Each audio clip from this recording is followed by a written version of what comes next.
Good evening and welcome to the April 22nd meeting of the Lawrence Douglas County Planning Commission. We have just a small bit of business to do before we get started with our agenda, and we have no action summaries, no minutes to approve this evening. Do we have any committee reports from committees that met over the last month? Okay, none. Do we have any written communications from the public? Not that everything we've had is posted to the agenda.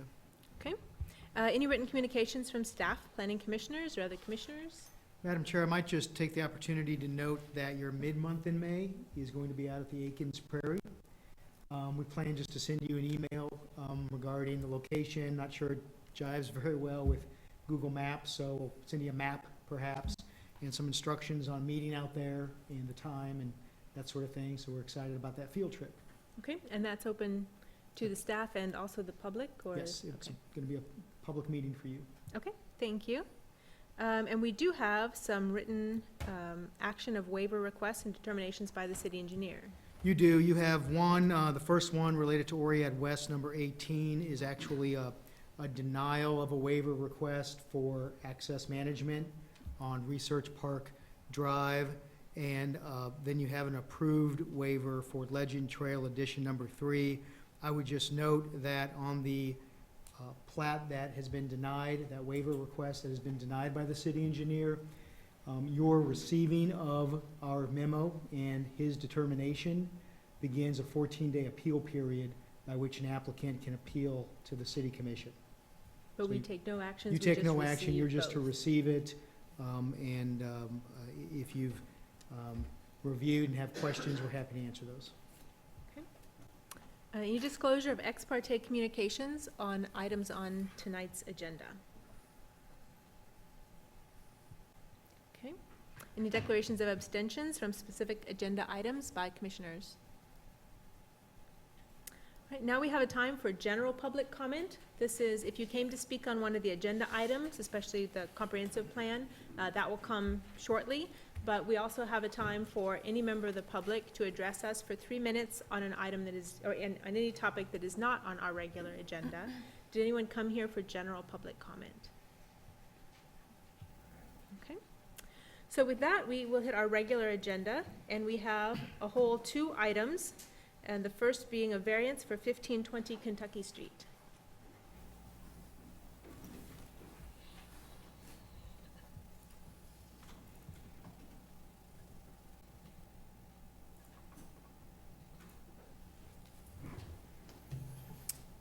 Good evening, Commissioners. My name is Luke Mortensen. I'm a planner with the City County Planning Department.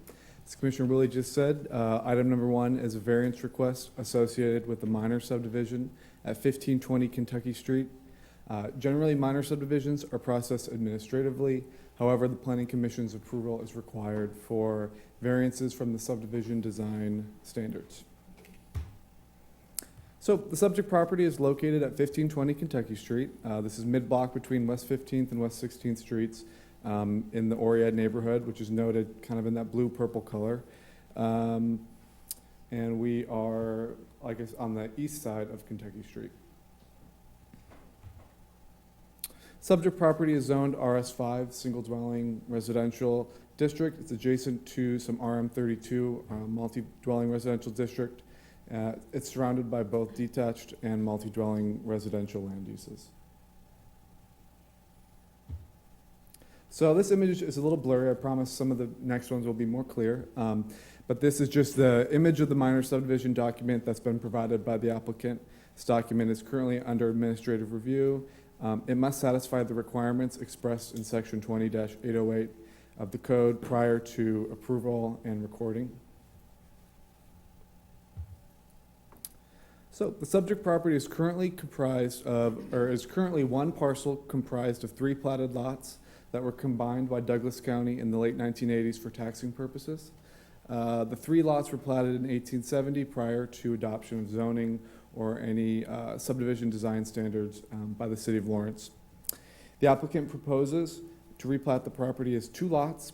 Proposed lot 1 to the north, and so now we're looking on the right side, would satisfy the density and dimensional standards for a lot in the RS5 district. Proposed lot 2, shaded in green towards the south, does not. Proposed Lot 2 is the subject of this variance request. The applicant proposes to reduce the required lot width, lot frontage, and lot area, proposes to reduce the required lot width and lot frontage from 40 feet to approximately 35 feet, that's along Kentucky Street, and to reduce the required lot area from 5,000 square feet to 4,388 square feet.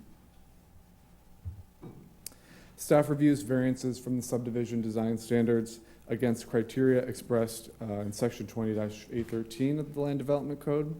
Strict application of these regulations would prevent the replatting of an existing developed property into 2 lots. Strict application of the code would only allow the applicant to combine the 3 platted lots into 1 conforming lot, or to develop the existing platted lots as 3 non-conforming lots, which would be possible under the non-conforming Article 15 of the Land Development Code. This minor subdivision proposes 1 lot that conforms to the density and dimensional standards and 1 lot that does not. If approved, the minor subdivision and variance would move the subject property towards conformance, as just 1 lot would not meet the standards as opposed to 3. Next, the proposed variance is in harmony with the intended purposes of these regulations. As previously mentioned, the subject property could be developed as 3 non-conforming lots. These lots are 25 feet by 125 feet and do not comply with any of the density and dimensional standards for the RS5 district. The applicant's proposed Lot 1, so that's the one to the north, conforms to the subdivision design standards of the code. Proposed Lot 2 is more in line with the density and dimensional standards than any of the existing platted original lots. The existing on-site residence, which you can see here on the drawing, encumbers some of the originally platted lot lines. The proposed minor subdivision creates 2 lots and prevents future structures from encumbering any future platted lot lines. Each proposed lot will permit 1 detached dwelling that will be subject to the setback, building cover, and impervious surface requirements for the district. This minor subdivision also proposes a 10-foot rear utility easement to be dedicated. Currently, the utilities running along the rear portion of the property are not located in an easement. If this variance request is approved, the public health, safety, and welfare will remain protected. Before I go ahead and read the staff recommendation, I'll note we had 1 in-person comment on the application and 1 phone call. Neither were support or opposition. They were just curious about the letter that they received. So it's a little long, but I'll read the whole thing. In conclusion, staff recommends approval of the variance requested for a minor subdivision required per section 810 for Lot 2, Chanute, Kentucky addition, to reduce lot width from 40 feet to 35.32 feet, to reduce lot frontage from 40 feet to 35.32 feet, and to reduce lot area from 5,000 square feet to 4,388 square feet, in accordance with the provisions per section 2813 of the Land Development Code. As always, I'm here to stand for questions, and the applicant is here tonight as well. Okay, thank you. And would the applicant care to say anything about this project? I'm just here to answer any questions if you have any. Thank you. Are there any members of the public who would like to speak on this item? Okay, seeing none, we'll bring it back to the commission for questions or discussion. I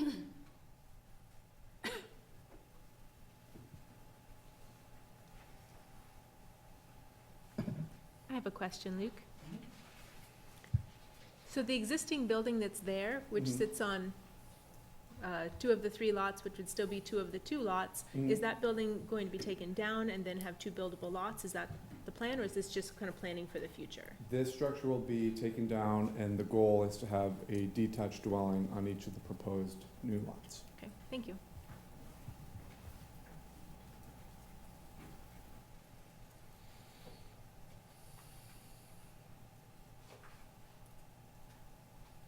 Any comments? Motions?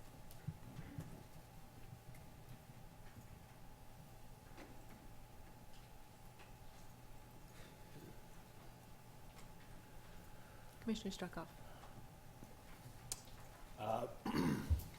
Seeing no further discussion, I will move to approve the variance requested for the minor subdivision at 1520 Kentucky Street in accordance with the provisions of Section 2813G for the property located at 1520 Kentucky Street. Thank you. We have a motion. Do we have a second? Commissioner Weaver? And any other discussion? All in favor? And opposed? Motion passes 10-0. Thank you. Which brings us to item 2 of 2 tonight, which is our comprehensive plan. And are we planning to hear anything from staff as we get started tonight? No, Okay. you've said enough. So, our plan for tonight, we've been working on Chapter 2, the Growth and Development chapter, and we've made it as far as Section C, which would be, we're starting the commercial, and then we'll have the industrial sections of that Chapter 2. And then we also plan to hit Chapter 3, which is Lawrence Neighborhoods and Housing tonight. As we open the floor for public comment, I would say that you're welcome to address us on any aspect of the comprehensive plan. However, you should just note that our discussion will not be looking backwards to chapters we've already worked on or text we've worked on. We're going to start at that, I think it's page 21, 23, with the commercial section, and we'll be moving forward from there. But you're still welcome to address us. If anyone would like 5 minutes for each person to comment. Any takers? We have some familiar faces. Anyone like to begin?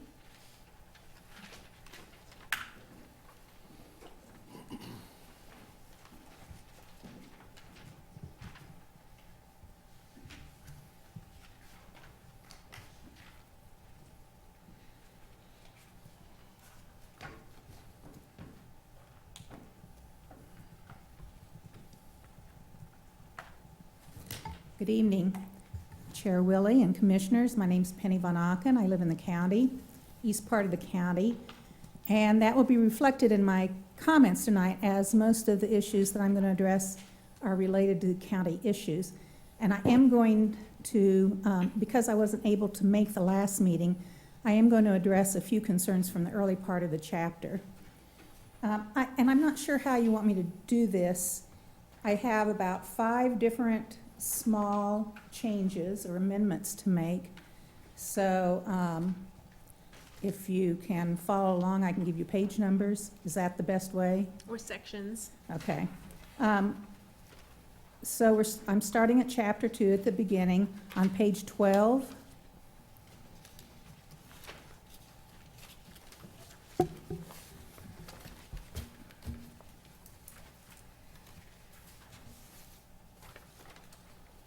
And that's A 1.2. Are they all with me? Mm-hmm. All right.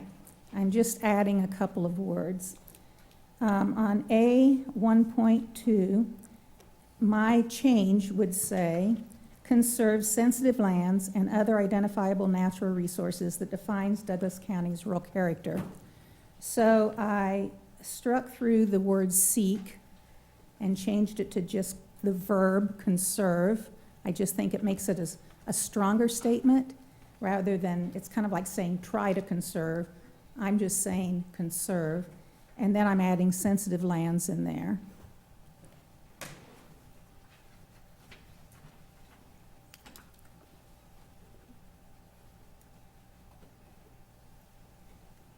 Go on. My next issue is on page 13, and it's the paragraph immediately preceding goal A3. And I'll read through the sentence as I've rewritten it. While growth has traditionally been considered good because it expands the tax base, accommodates an increasing population, and involves more people in the political processes, it also has significant environmental as well as financial implications for the community. I think we're past the time where we can ignore the environmental consequences of development.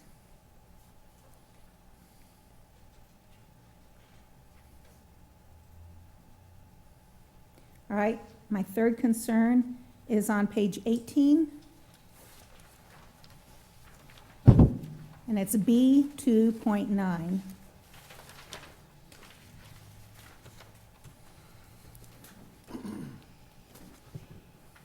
I think this is the one that has no B 2.9. I added it. So my addition is, development shall not be permitted on regulatory floodplains or other environmentally sensitive areas in this area that this section is talking about. And I took this directly from Horizon 2020, when it was talking about the outer layers of the UGA. The statement was that we shouldn't build homes, residences, on regulatory floodplains. So I don't know that we should go backwards in Plan 2040 on this. We should at least, if we're not going to improve on, we should at least maintain the safeguards we put in 2020. All right, the next one's on page 25. And it's C.51. This is on commercial development in rural areas.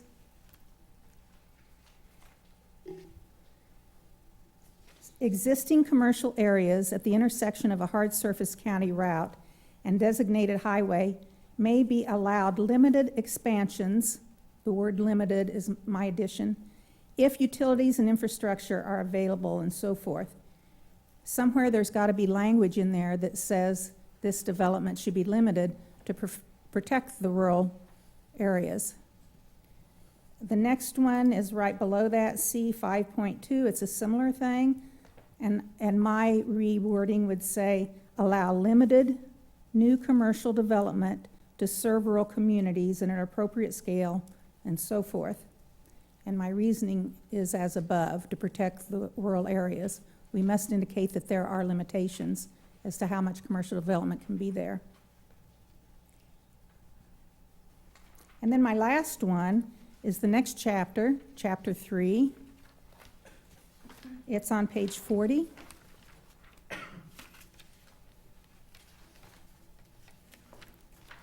And it's 4.8.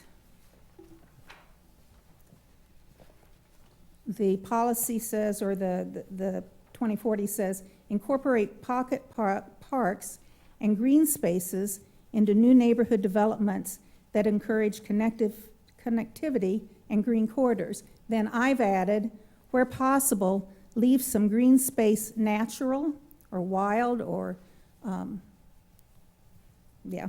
to provide habitat and wild spaces for children to explore and learn.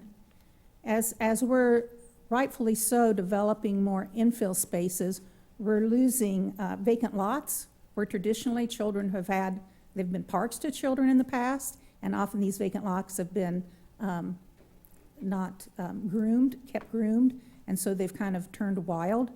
And research has shown that children benefit cognitively and emotionally when they have wild areas to explore and experience.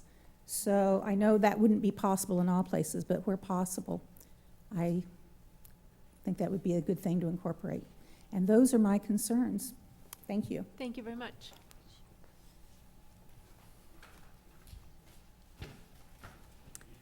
Who else would like to speak?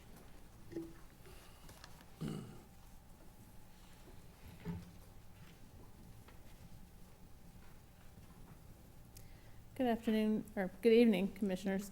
Danielle Davy with the Lawrence Board of Realtors. Again, as you all know by now. I am going to be very brief tonight. I submitted some more materials for you to read at your convenience. But I did just want to very briefly address a comment that Commissioner Sinclair made at the March meeting that I didn't get to address before. Commissioner Sinclair very pointedly noted that the status quo isn't working for affordable housing in Lawrence. And I think there is some misunderstanding that when we oppose the community benefit mandate in Plan 2040, we're saying it should just be removed and we should stay with the status quo. And that's not our position. We agree the status quo is not working. There is a housing affordability problem in Lawrence, and something needs to be done to address that. And we've got the Affordable Housing Advisory Board doing a lot of really good work on that. We're going to start seeing the the tax credits for affordable housing start coming in soon. So we've got a lot of really good people working and coming up with some really good ideas for that. And our concern is not that we should maintain the status quo. Our concern is that the community benefit mandate that's currently in Plan 2040 is going to go in the wrong direction. It's going to make housing more expensive. And it's going to be counterproductive to the good progress, good ideas that we have coming out of other groups within the city. And so we're not saying take out that policy entirely. We're saying let's change the language away from that shall-only language that was discussed at the last meeting into something that incentivizes or gives preference to projects or developments that incorporate affordable housing or green spaces or preservation of sensitive lands or whatever the community benefit we're talking about. Let's prioritize that or give preference to those projects rather than adding an additional costly requirement onto those developments, which is going to be counterproductive to what we're doing otherwise in the city. So I just wanted to clarify that point to address that comment. And otherwise, I'm, of course, always happy to discuss further or stand for questions.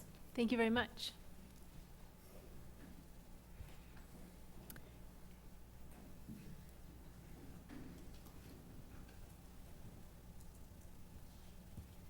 Good evening, Commissioners. I'm Bobby Flory with the Lawrence Home Builders Association. Thank you again for the opportunity to come and talk about this again. I didn't really expect to have a third shot at it, so here we are. Some of the same things that Danielle said I had planned to say regarding the incentive language. I know that you worked on it last month after we had proposed some different language, and I still would like for you to consider taking out the shall and then including in that policy 3.8 the statement that says that a benefit would be required when an incentive is offered that benefits all parties. I just think that really goes at the heart of making it incentivized. Just using the word that you may consider, the Planning Commission and the City Commission may consider an incentive, that really doesn't go far enough. And just considering it is not saying we're going to do it. We're going to promise to have some kind of balance. So, but I do appreciate the work you did. I think it's better last month than it was before. So, and then the other thing that I wanted to comment on is Chapter 3, the neighborhood and housing section. Just a few questions and then and a comment. In section 4.1, and I just scribbled my notes, but so I may not phrase this exactly right, but 4.1 says that to create gathering spaces ensuring that future neighborhoods are unmistakably Lawrence. And I don't really know what that means, to say in our comprehensive plan that it's unmistakably Lawrence. What does that mean to people that are coming in our community or that people want to invest in our community? What kind of direction does that give them? And then on point 4.3, design neighborhoods to a human scale. And I must have missed something in the steering committee discussions. I just don't know what that means, to build something to human scale. I can guess what that means, but I would like to have that. If there is a particular meaning involved with that policy, I think it should be a little more clear. And then policy 5.5 suggests incorporating universal design into our building codes. And at our city commission meeting last night, we just adopted the 2018 International Building Codes. We moved from the 2015, and they are excellent building codes. In fact, Lawrence is really at the forefront of having very strong building codes. And I don't know what the universal design, what that would add to our building codes that are already nationally recognized excellent set of codes. In fact, we supported it, staff worked very hard on it, and so if that's going to be on there, I guess I would like to have a little more information about what the intent is with what parts of universal design would be added, because so much of universal design is not code at all. So I don't know if that's really a relevant policy. The good things in this is that it talks about land use mix, which is great, having a mix, and all positive there. and 6.3, promote partnerships to advance affordable, and I can't read my writing, sorry, affordable and, thank you, safe housing options. Excellent. That's something that we'd really like to see more of, are some of those public-private partnerships, so that the city's not going to be able to do it on their own, and the private industry is not going to be able to do it on their own. So I love that in this comprehensive plan that it's actually spelled out that we have an effort to create some partnerships. So with that, thank you. Thank you.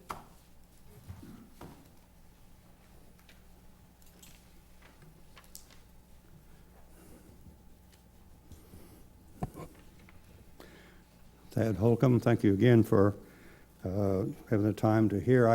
I'm going to admit a bit of a faux pas. I went and had my eyes examined today, and I'm still dilated. I know you're up there, but I'm not sure your names, everybody. Plus my writing, and I'm trying to translate my writing. That's going to be creative, what I come up with, I hope. Mine is more of a general way. I want to just speak, though, there is a part here about project scoring criteria, which I think is a great way to approach the projects. I think there are 4 areas. I would love to see another goal added of some sort that would include preserving and protecting areas of the city and the county that are ecologically sensitive to the advancement by growth. That's not there in those priorities at this time. And then also in the introduction in the capital improvement plan guidelines, there's a similar kind of thing about preserving natural areas. And then there's a wonderful sidebar there about what and define sensitive lands. My concern is, it seems to me, and I don't want to speak for you, but the job of Planning Commission may need another commission or advisory committee of people from the community who know what are really the aspects of sensitive land issues. What are the species that are being endangered? What are the watersheds that need to be protected? Somebody that has expertise that you can go to and ask. And at this point, I don't see anything in there that suggests there be such an advisory group from the city composed of people not only from the community, but from Haskell and University of Kansas, and also there are groups in town that would like to, I'm sure, help with that in some ways. It's a huge task. Again, I commend you for the endeavor, and appreciate your considering again to see all of this through the lens of the environment, and know that sustainable growth does not mean necessarily sustainable financial growth, but a balance and tension between those two. Thank you much. Thank you.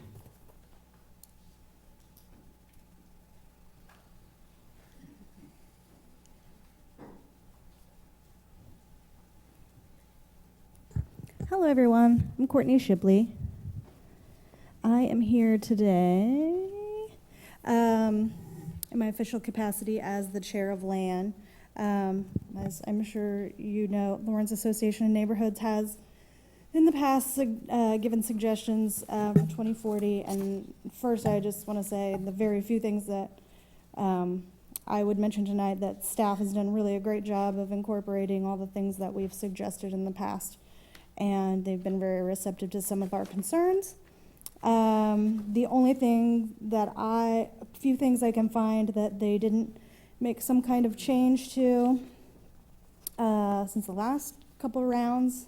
One is in section 4, we sort of suggested an idea of dividing it out into 2 separate areas where there is sort of a difference between newly developed areas and older neighborhoods. So obviously, knowing everything we know now, developing a new neighborhood wherever we can utilize all the new technology, we feel like we want to minimize cul-de-sacs and things that add connectivity.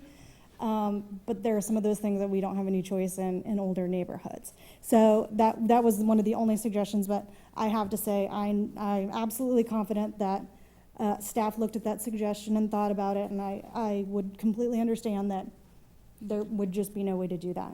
The other thing that we're always concerned about as neighborhoods, whether anyone likes it or not, is parking. And there were a couple places where we would have suggested just adding that adequate off-street parking per city code be added to the wording. I certainly understand we all want people to stop driving in the future, but we are where we are in the Midwest. And one of the main complaints we get from neighborhoods is about parking. The only other thing I would say, just aside from that, is I kind of agree with Ms. Flory about the discussion of human scale. There, as we know from looking through all the other sections, there's a certain amount of vagary that is required, and I appreciate that in a way. I appreciate that about human scale, but she's right. Let's have a discussion about what that means. I personally chose to live in Lawrence because of the scale. I've also lived in enormous cities, including Eastern Bloc cities, and when you see what isn't human scale, you know it. So I think she's right. I'm glad she brought that up. So it would be nice to have you guys have some discussion about what that means. Thank you, guys. Thank you. Any other members of the public like to speak?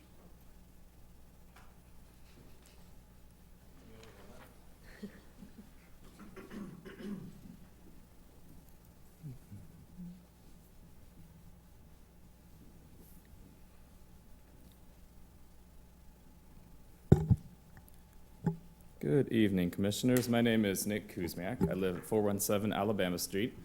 You have quite a schedule tonight, even though it's only 2 items. It's what is probably going to end up being the most contentious and difficult section to go through, the neighborhoods one. There's millions of hot button topics that come up at neighborhood meetings, town halls, all that kind of stuff. I think a lot of the language in there is great.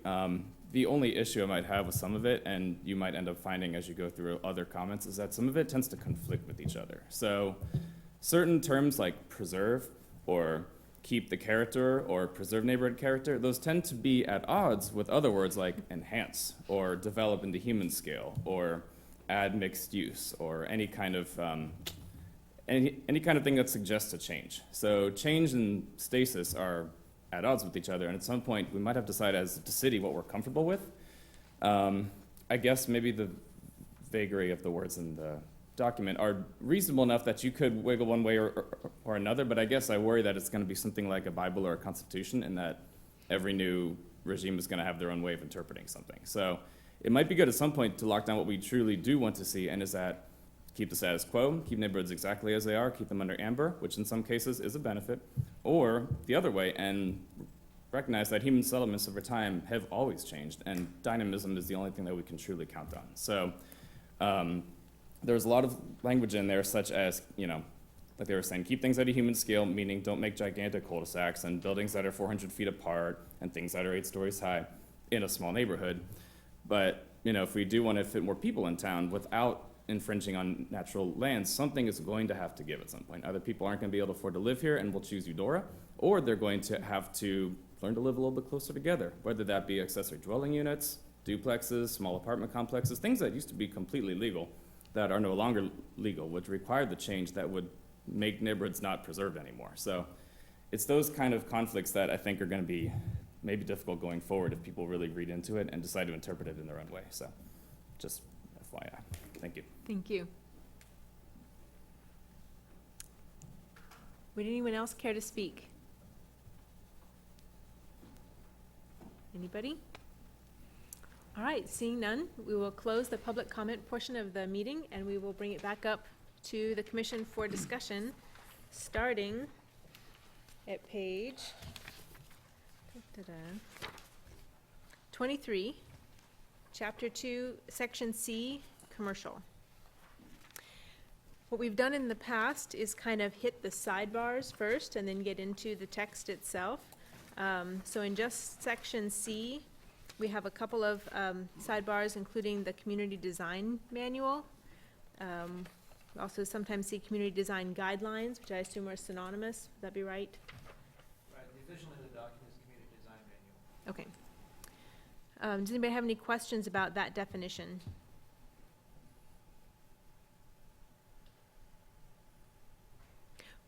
Will we see those sometime at a mid-month? Has that been, We can schedule them.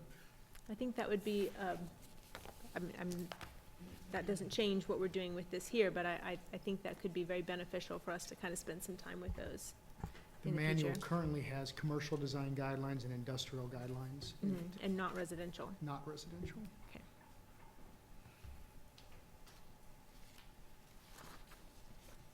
We also have a definition for gateway. Does anybody have any questions or concerns with that, or do we accept it as it is?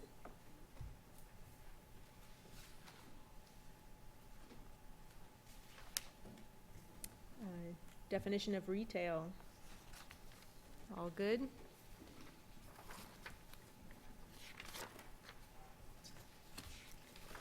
Then other than maps, that is the last of the sidebars, so I assume we accept those as they are.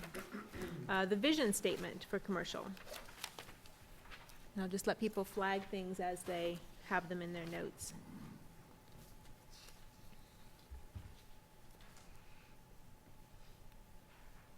Goal number 1, the goal itself, and then we'll get into the subpoints.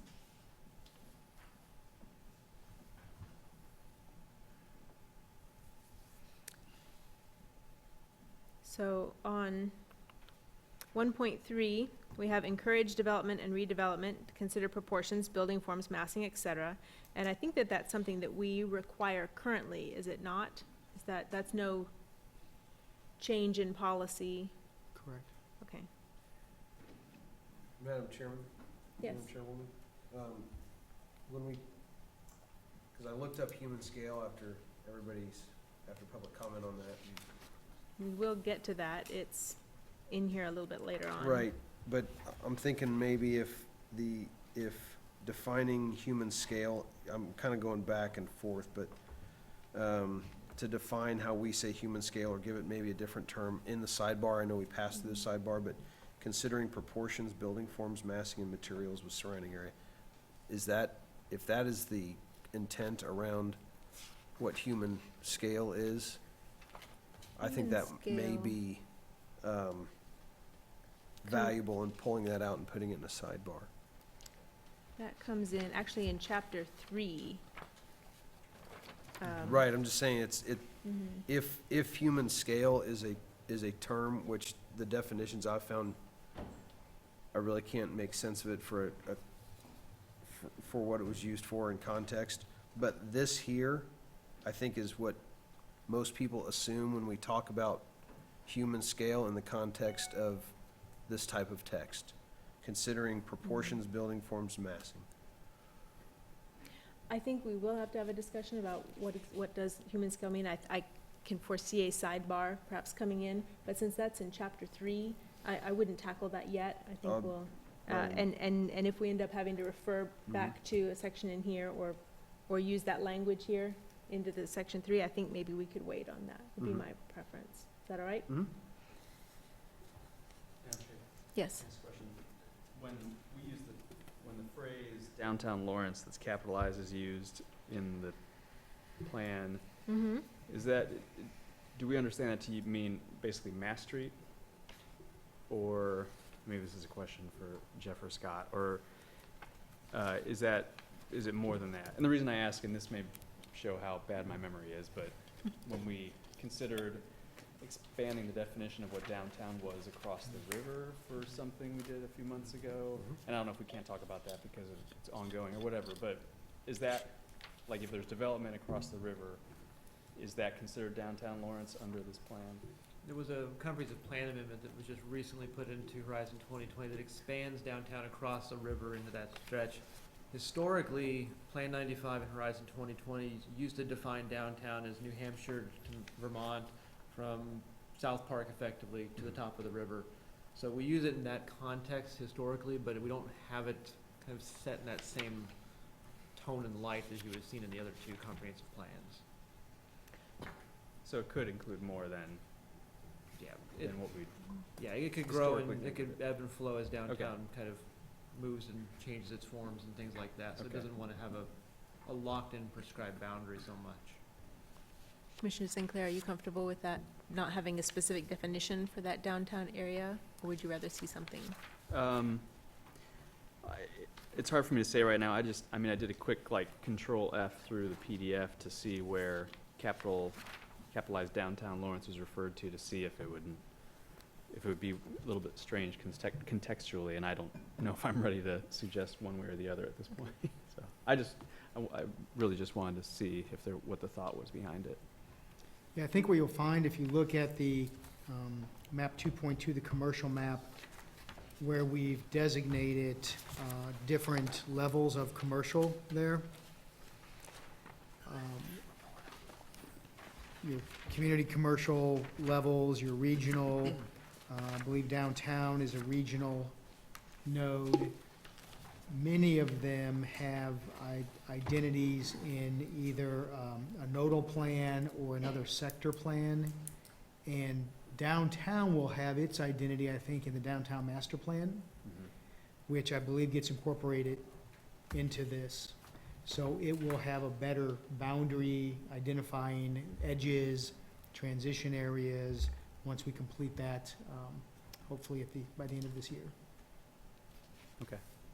But you're right, your memory's serving you well. We did clearly identify with words, boundaries for what we think of as downtown right now. Okay. We try to open it a little bit up with this downtown master plan, just to understand the edges. I think that makes sense. On 1.7, we have promoting access to established commercial areas by enhancing multimodal transportation options. Are we talking about movement of people or the movement of goods in through commercial spaces? Multimodal being bike ped, or are we talking like rail? True multimodal is every mode of Mhm. transportation. So both people So and It's goods. context-based, Mhm. yes. And is that understood enough in the language that's there, that that's not just a bike ped? I mean, not that that's not important, but that we're also talking about truck access and rail access and those sorts of things? You see a lot of that kind of carry through Transportation 2040 and also the stuff that'll be in the transportation element of the comprehensive plan, but it does kind of carry that weight a little bit stronger in that section of the code, or excuse me, that section of the document. Okay. I'm comfortable with that. Anything else under goal number 1? Goal number 2.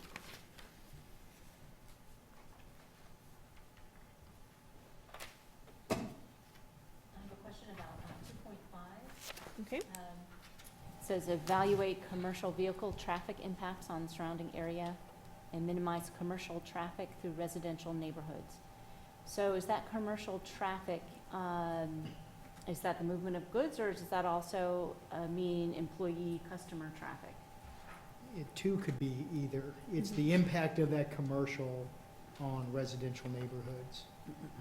We're not saying, and it can't be completely avoided, right? But it's to minimize that. So let's be careful with our routes and how we get in and through existing or new neighborhoods, and how we transition between those commercial areas to the neighborhood. Let's not close them off. Let's make connections thoughtfully. But it includes all traffic. Includes all traffic. Yeah, you see this especially in our industrial guidelines where we try to separate out truck traffic and employee traffic, vehicle traffic, and then bikes and ped, and we're just trying to put people in their place. Commercial has a component of that as well. In 2.1, and we also will later talk about neighborhood commercial, but should that be spelled out that, so 2.1 is talking about ensure compatible transitions from commercial to other uses, but that neighborhood commercial is more intended to be kind of a seamless integration. Do we need to pull that out specifically so that that is not burdened by trying to ensure transitions? You still may have transitions, but you make a good, valid point. One of the things this does, that Horizon 2020 is lacking right now, is more of that neighborhood commercial, trying to get more commercial ingrained in neighborhoods, so you have a little more service available to you within walking and biking distance. So if you feel like that would help, we could. I'd say either there, or it could possibly, as we get down to small neighborhood commercial, could make a mention that transitions being less of an issue with that it can integrate a little bit more fully. So maybe that would be a better place for it, or an easier place to find it. In 2.2, we have screened building services, which is the loading docks, trash enclosures, mechanical equipment, et cetera, through landscaping and architectural methods. Is there any reason or any way to split out ground level services, which are fairly cheap to screen, and rooftop services, which are exceedingly expensive? Well, in the code today, we screen all types of mechanical equipment, and to be honest, some of the most aesthetically unappealing are on the rooftop. And we could do a mid-month of just those that we've applied the code to over time. So to us, it's one and the same, and both are very important to the aesthetic of the community. Would that fall under those community design guidelines? They do fall under partly there, and I think just in the development code itself has requirements for screening. Okay, so maybe. It's a whole section of the development Yeah. code just on that. Sort of piggybacking, does that also include, because I'm not familiar with that section of the code, noise screening as opposed to just aesthetic screening? Noise is a component, but what we're really talking about here is the aesthetic. So there might be a noise component to this section?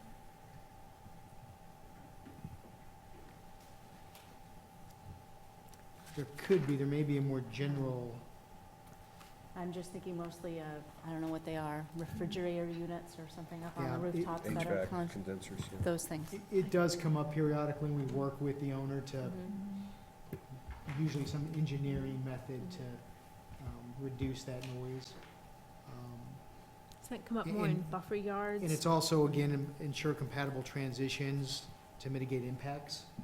That word impacts in 2.1 is all impacts from our perspective. Madam Chair, I had a comment, Commissioner question for staff. Buildings, 2.4, buildings shall be located adjacent to public rights-of-way with parking screened by the buildings from view.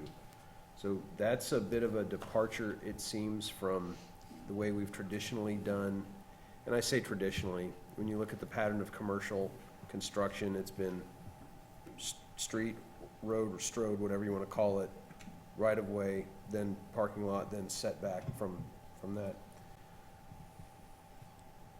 Parking screened by the building, so we're bringing, so sort of Bower Farm West, we're bringing a frontage up on adjacent to the right-of-way.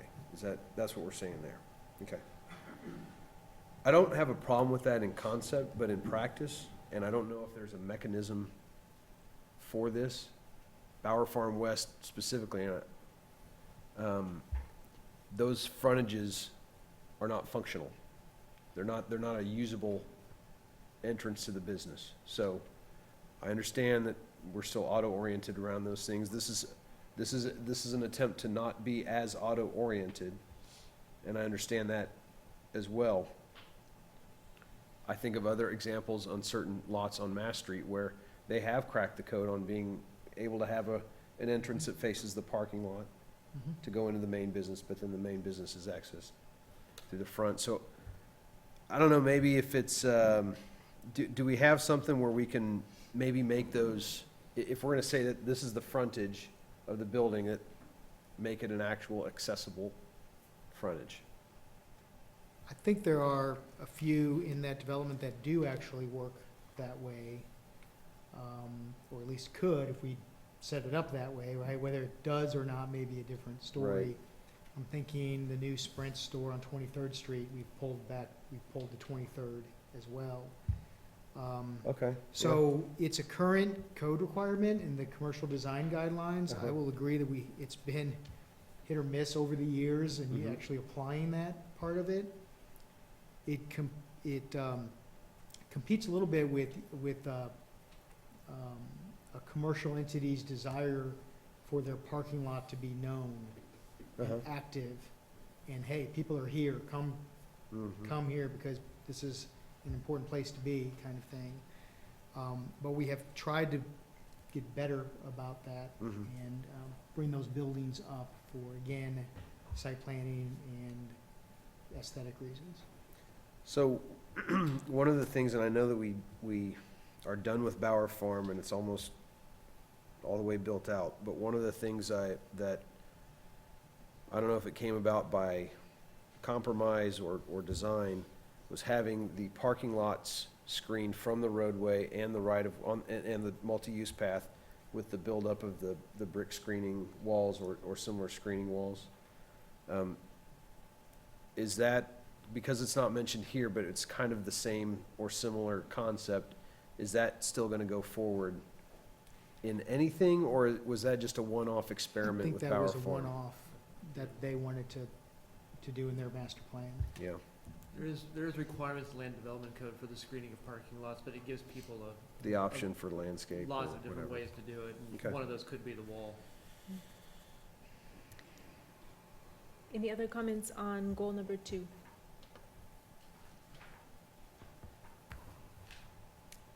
Goal number 3?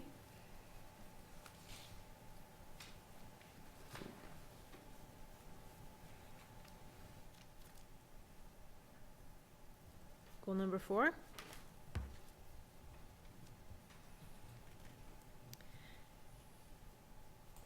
In the heading, go ahead, Commissioner Sands. Just asking about 4.1, market impact analysis, comply with requirements as outlined in land development code. I read that and I could not, I read the link that it went to, and I cannot bring that concept into any experience that I've shared on this body. So can I get a real-world example of that? Yes, it hasn't been very recently that we have provided an analysis of a retail site. In fact, I guess K-10 Crossing comes to mind. Where we Okay. provided a couple of paragraphs of analysis.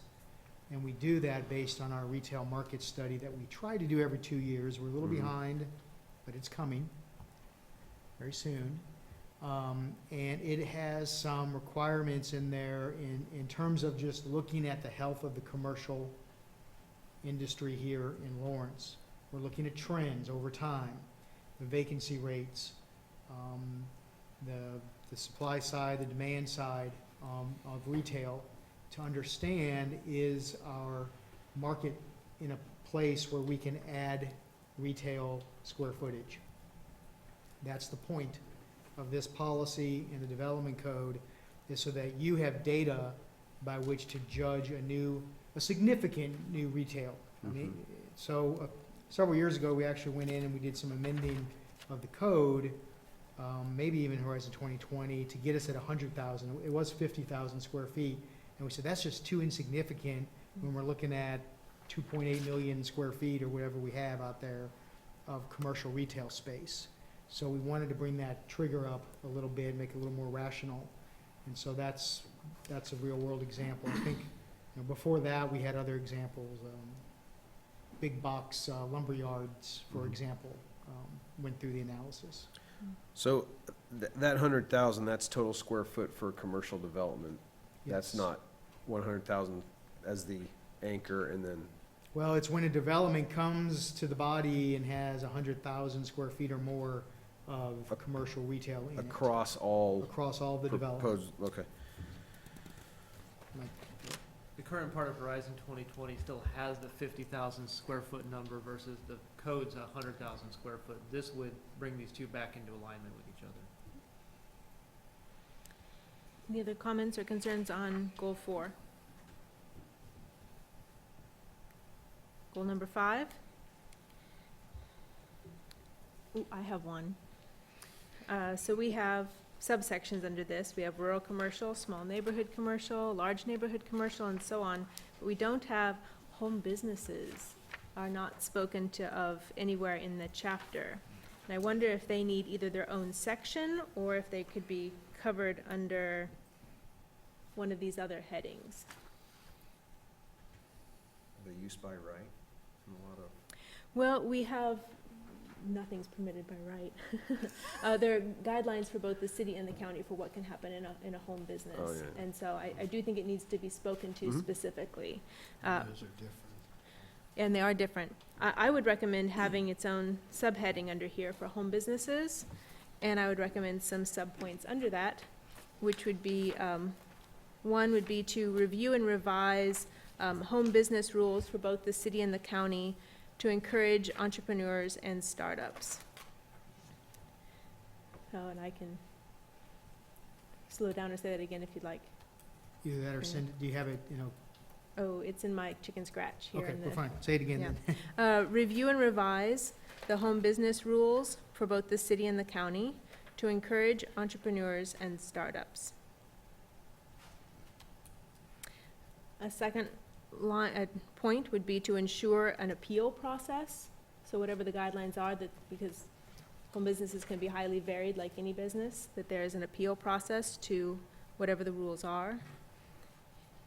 And the third point would be that the city and county both offer opportunities for scaling up from home businesses as they move out of that setting.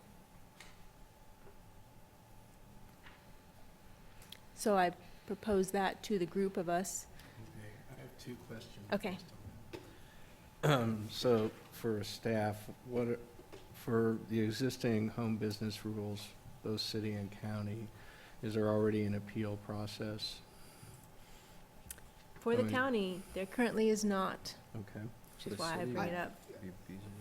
There wasn't when we last asked. I mean, if you have- Keeping with the theme of the whole plan, we're getting pretty specific in what Right. your bullet points are. Okay. To keep it at the 10,000 10,000 foot level policy, statement, reviewing and maybe just reviewing the, home business rules in the city and county to encourage, you're trying to give intent Mhm. that we can use to follow up with code looks, right? Code reviews. Mhm. And that would capture my other points, really. Yeah, and that's what I'm thinking, is Right. if we could Mhm. refine that first point there, because appeal process and everything else comes much later in the discussion, in my mind, and in keeping with this. That's fine. But could you say that first one more time? Review and revise home business rules for both the city and the county to encourage entrepreneurs and startups.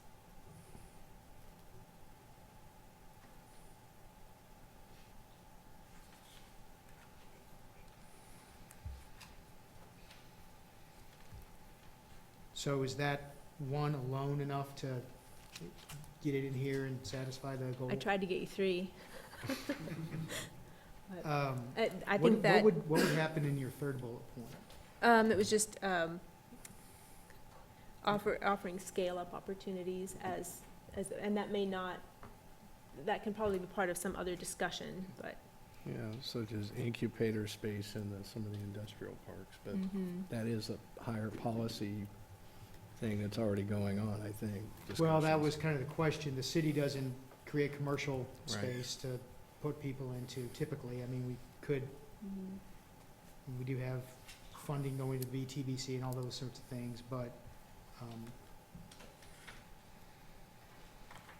And my questions were just simply, most of what, in the part of this chapter we're in now, we're just tracking at a higher level what's in the development code right now. So it's, most of there aren't that many conceptual changes here. Right. Are people comfortable with home business having its own section here, or is there some other place that people are more comfortable seeing something like that? I think your single catch-all point, I was kind of wondering what you meant by how would the city and county exactly provide those opportunities for scaling up? Mm-hmm. And there are some partnerships, like Scott described, that are going on right now, but to me, it does deserve its own heading after mixed use, I think, and it would just be 5.21, and do your first bullet point there, Okay, and that kind of catches it, okay. and like Scott said, there is an appeal process, or, we would, for the county, that would have to be something that would be established either in code or somewhere else, I guess. As they review and revise that, Yes, that would be a point that could be looked at. So moving on to, if everybody's comfortable with that, we'll move on to rural commercial. Do we have any comments under that? We did hear from the public, we heard from Ms. Van Auken about 5.1 and 5.2, adding the word limited in a limited expansion on 5.1 and allow limited new commercial developments. In my mind, the availability of utilities and infrastructure are a pretty natural limitation on most of those rural commercial opportunities. I think there's a fairly natural in terms of there aren't that many places with both hard surface roads and three-phase power and all those things that you would need to put in commercial. What do people think? So limited would go where? On 5.1, may, which is, how did she phrase it? Rules May remove, expand. expand, May, right. yeah, be allowed limited expansion, so between may and expand, may be allowed limited expansion if utilities, and the 5.2, it's allow limited new commercial developments. I would say, I think rural commercial is very popular in the rural areas because we have so few public spaces that our commercial areas actually are a stand-in for public space that we don't otherwise have.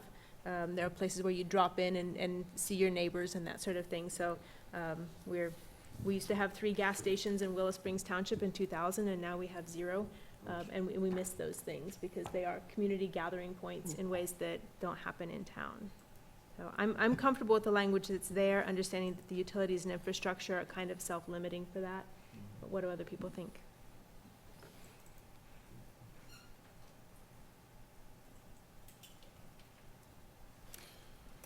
I guess I would ask, if we're going to use that kind of language, are we obliged to define what limited means? Well, I think a perspective that we would maybe share is, if you look at 5.1, we say it would expand if utilities and infrastructure are available, and if it is compatible with the surrounding uses. So there's So it may not be that you want to limit it. Depends on what the surrounding uses are. It may be in a rural area that's got a little more activity. So we've defined it around the context. It's contextual. What I'm hearing is, let's make all things limited by nature to start with, undefined unless we define it. And I think the question may be, do we want to have limited commercial in the rural area? Or would you rather want to see what and you've done some of this, right? I mean, you've already had conditional use permits where you've said way too big of a storage area for the area. Scale it down. And so this language provides you that ability to sort of discriminate according to context of the area. I'm comfortable with the staff language, actually on both 5.1 and 5.2, feeling like there are enough if statements in there that gives us some discretion.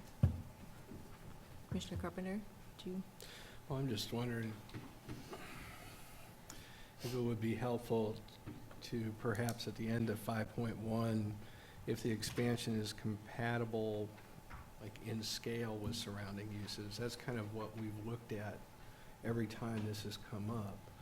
Would it be better to use appropriate scale for the area as opposed to limited in size? Because I can see something.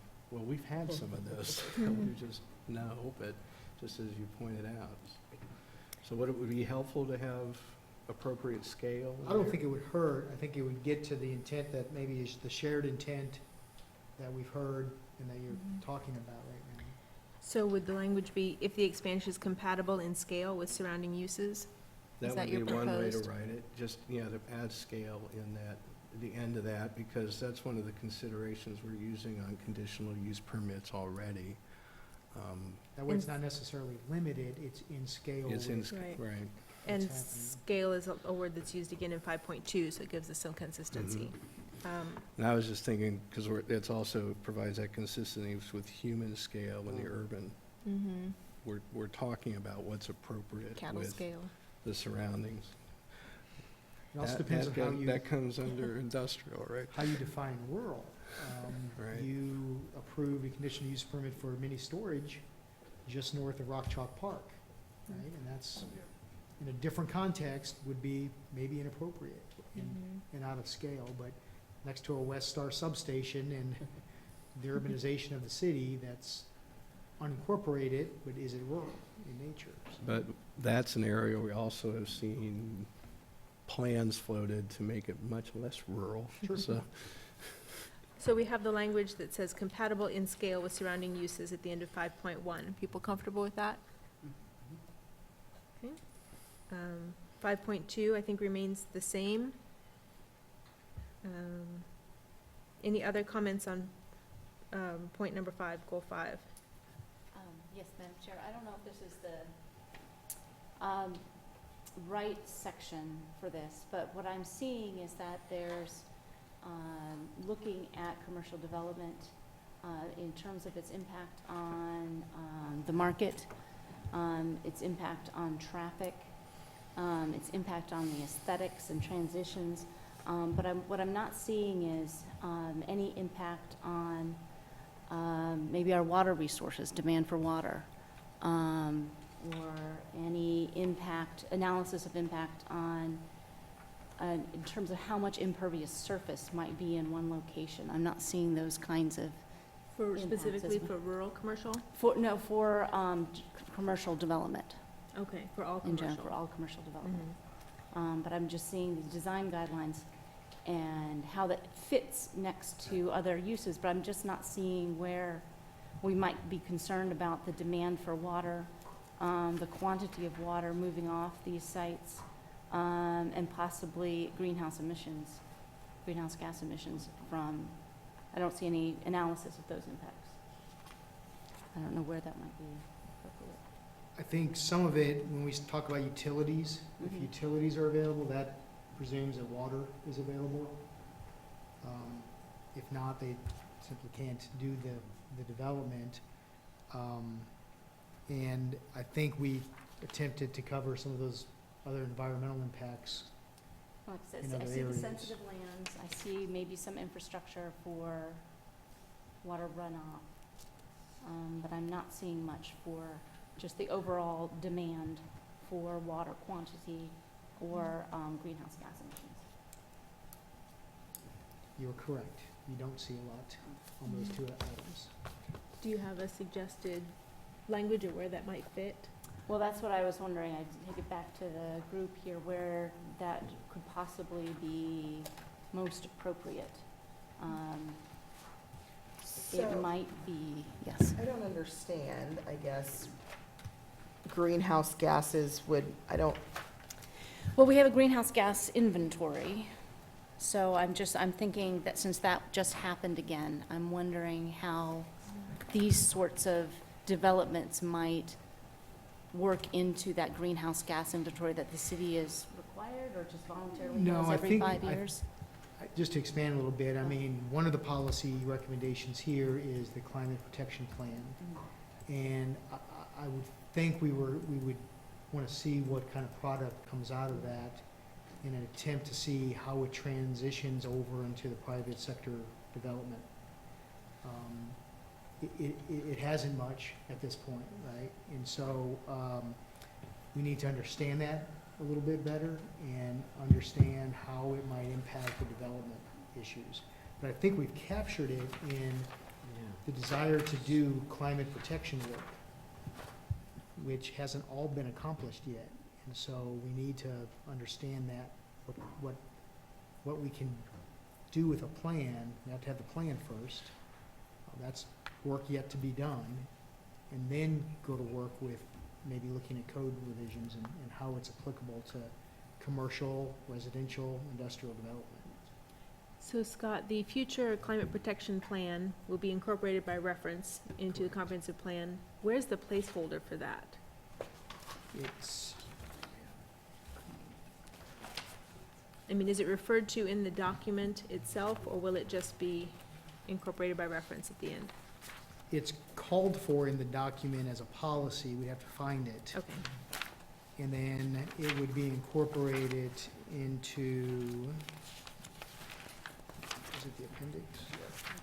It is reference, item number C, reference plan in the appendix is where it would be housed. Okay. We do get to spend a whole meeting on the appendix. Oh, that's yet to come.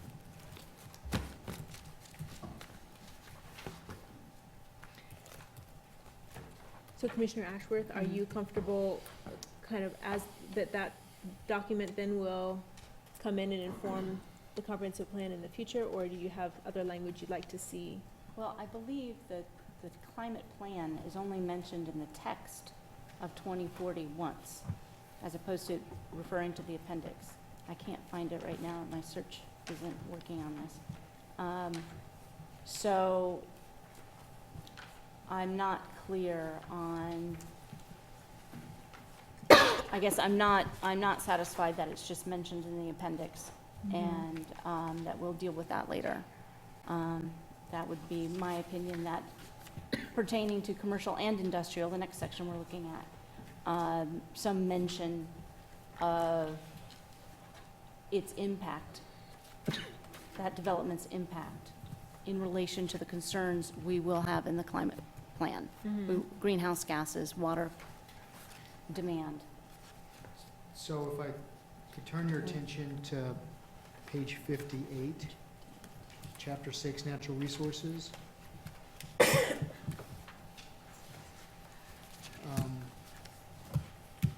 Under goal 3, where we talk about air quality, we have 3.1, 3.2, page 58. Speaks to land use regulations and incentives to reduce greenhouse gas emissions globally, not just commercial, but globally. And then 3.6 addresses municipal operations. So these, again, along with, I'm looking for the climate protection plan. It's gonna be next page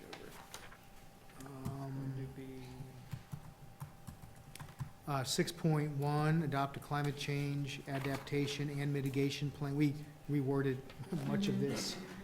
So when we talk about the appendix, we talk about incorporating by reference a climate change adaptation and mitigation plan for one. That's one step. And then as we work on the work plan of items, you may, I would recommend we do that plan first, and then we might get back to 3.2, which is reviewing land use regs and incentives to reduce greenhouse gas emissions across the board for land uses. So I do think we've touched upon it pretty boldly, bolder than we have it right now, frankly. If you think more needs to be done, we can either revisit this chapter or place additional in commercial, but. I'm comfortable with the language being where it is in the environment and natural resources, knowing that there's more work that will be coming, that'll be forthcoming.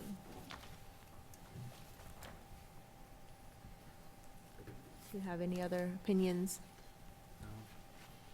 Personally, I think that's another reason to move chapter 6 up, so that we have all those definitions, because we talk about water resources, protecting that, protecting drinking water, protecting watersheds.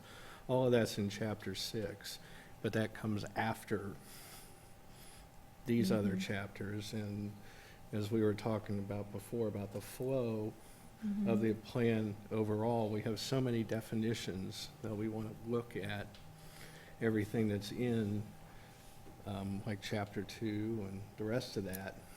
That doesn't come until chapter 6. So just as Commissioner Carter pointed out, the logical consistency, and I think it just does a lot if we could move the bulk of that up just chapter 6 becomes chapter 2, so that we have all of those, if you're reading through the plan, and have those in mind before you hit these other topics. It's just, I don't know where we're gonna end up on that, whether we change those orders, but. Well, and part of the idea to have that discussion towards the end was that to see these pieces as, you know, But does that flow still have logical consistency as we look through the rest of the document? So it's I'm kind just of gonna point this out. good to This is keep it. another reason to move that chapter up, this very line of questioning that we just had. Do we have any other comments on goal number 5?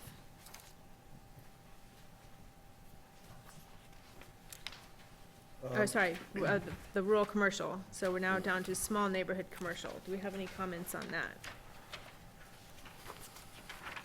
This is the one where I thought we might need to have some language about that, that the small neighborhood commercial can kind of work seamlessly into neighborhoods as opposed to having kind of the same level of transition applied to it as other commercial. Is there, Jeff, can you suggest any way where that, or whether or not that should be spelled out?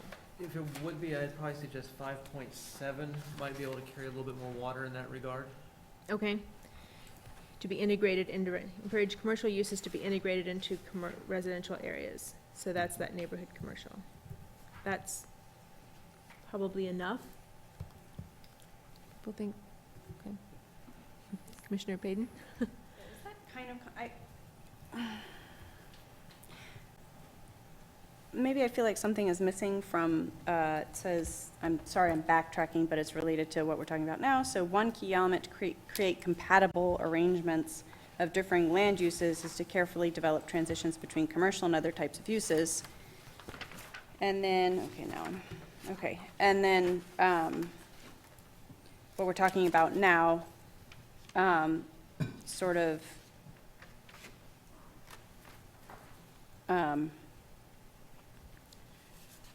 working commercial uses or integrating commercial uses into residential areas. So I mean, I assume that's not conflicting because that other commercial use might be more residential, so it's not necessarily needing that transition, one. But also, like, I look at some place like East Lawrence where you might actually have a house and then sort of a small scale commercial use, and that to me, those aren't incompatible. I mean, it's just a challenge because, you know, you look around Lawrence and other neighborhoods, it might not make sense, and that's a difficulty in some of the things we're trying to do. So I don't know if there's a way to sort of, do what we're talking about now, which I think is important to make sure that you can have some of those commercial uses that make sense residentially. Couple of examples. You've got the bakery over at Barker. 1900 Barker. On one side of the spectrum, for the commissioners that sat through the attempts to make a careful transition at Inverness and Clinton Parkway in our little parklet. When you think of those two examples and what policy you needed for each of those to work that into the neighborhood or with the neighborhood.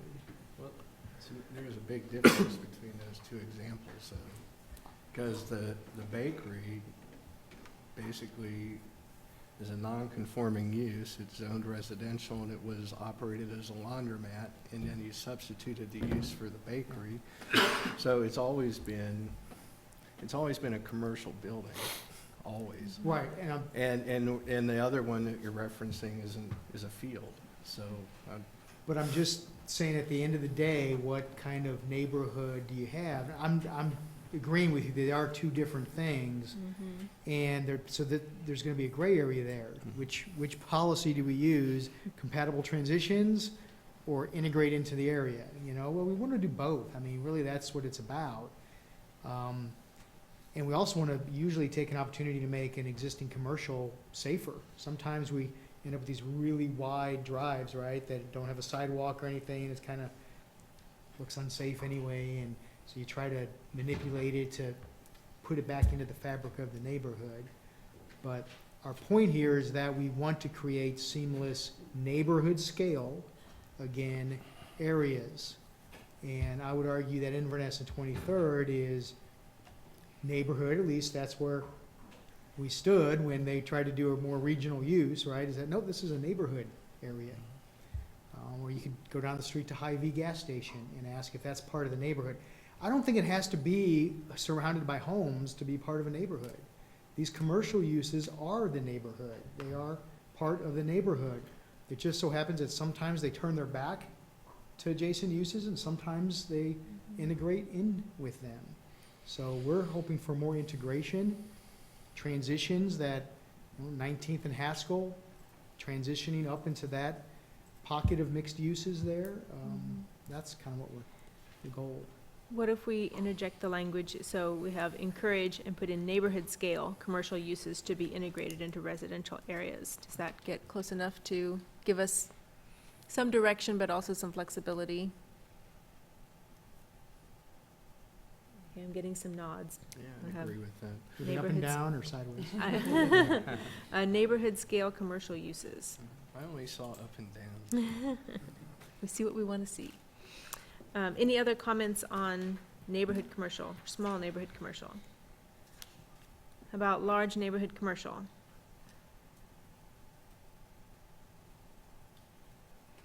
Commercial strip development?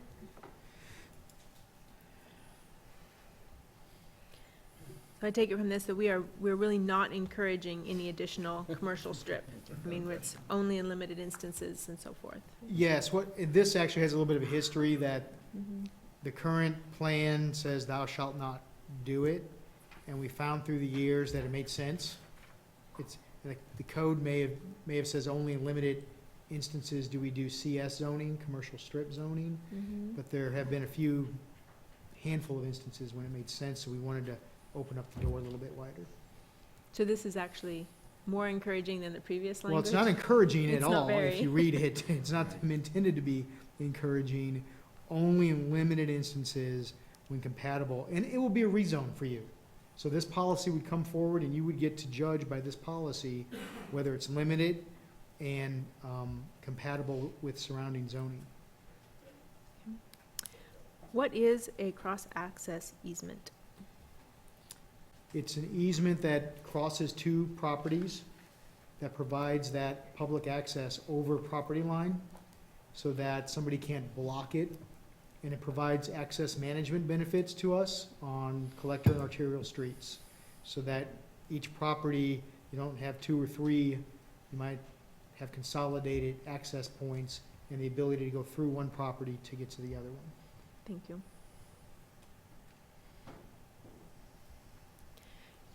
And the 5.13 was dropped from the last version to this version, and in a couple of places, and it's that a land use plan would be required with a rezoning application, and that was dropped for a particular reason. Yeah, I think we hit it more globally before.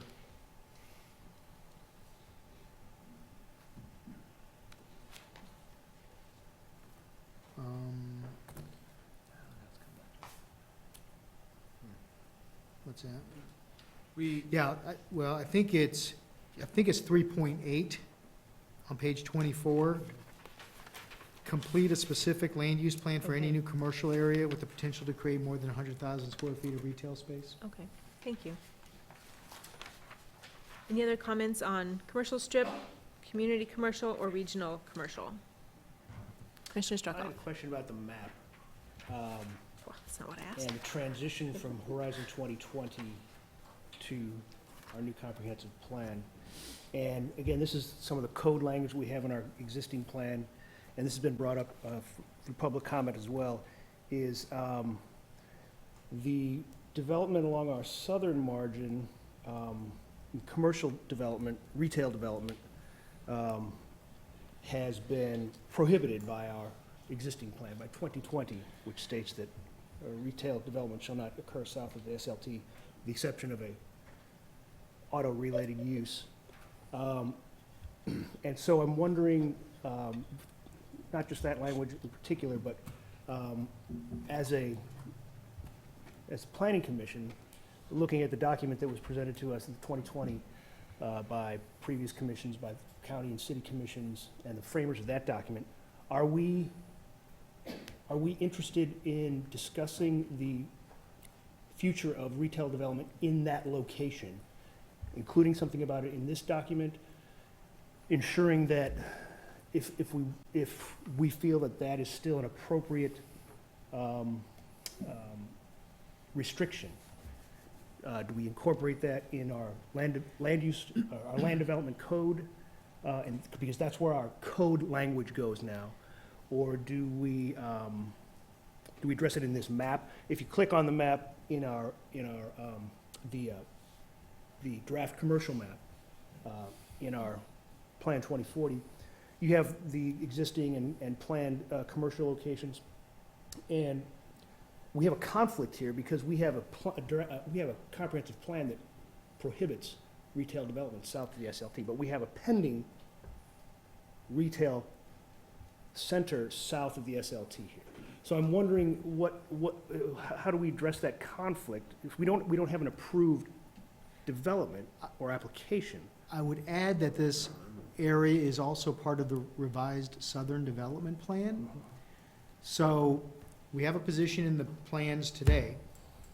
We have an applicant attempting to change the plan through the comp plan amendment process. So I don't think there's a conflict. I think we have a position in the plan today. It calls out auto-oriented commercial use. But we have an applicant that wants you to consider another development type.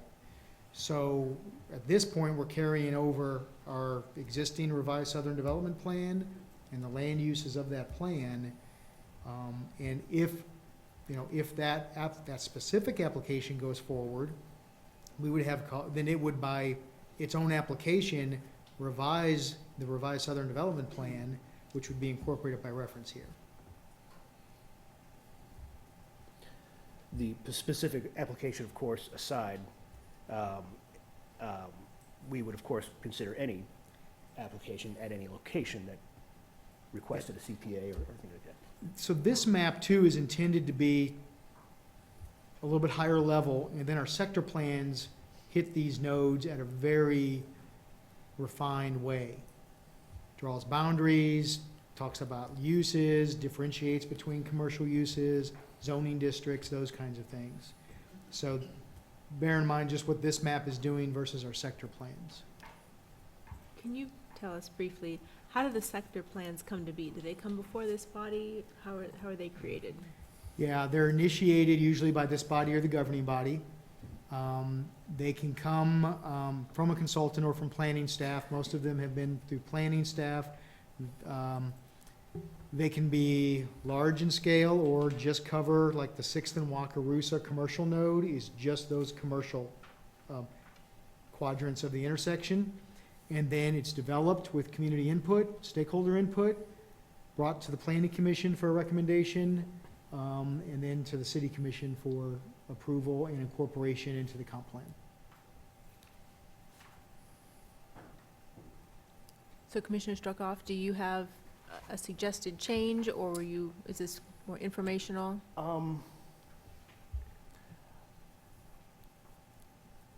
Right now, we're continuing, of course, under our current plan, which is a pretty high bar. I mean, we feel, as a community, we've stated that we don't want retail down there. We have an applicant who's asked to have that changed, and I understand that. I guess I wanted to get the input of the planning commission on whether we want to maintain, in general, that, for now, that restriction for this plan, and where that language would go. Would it go to the development code? Would it, I guess I want to,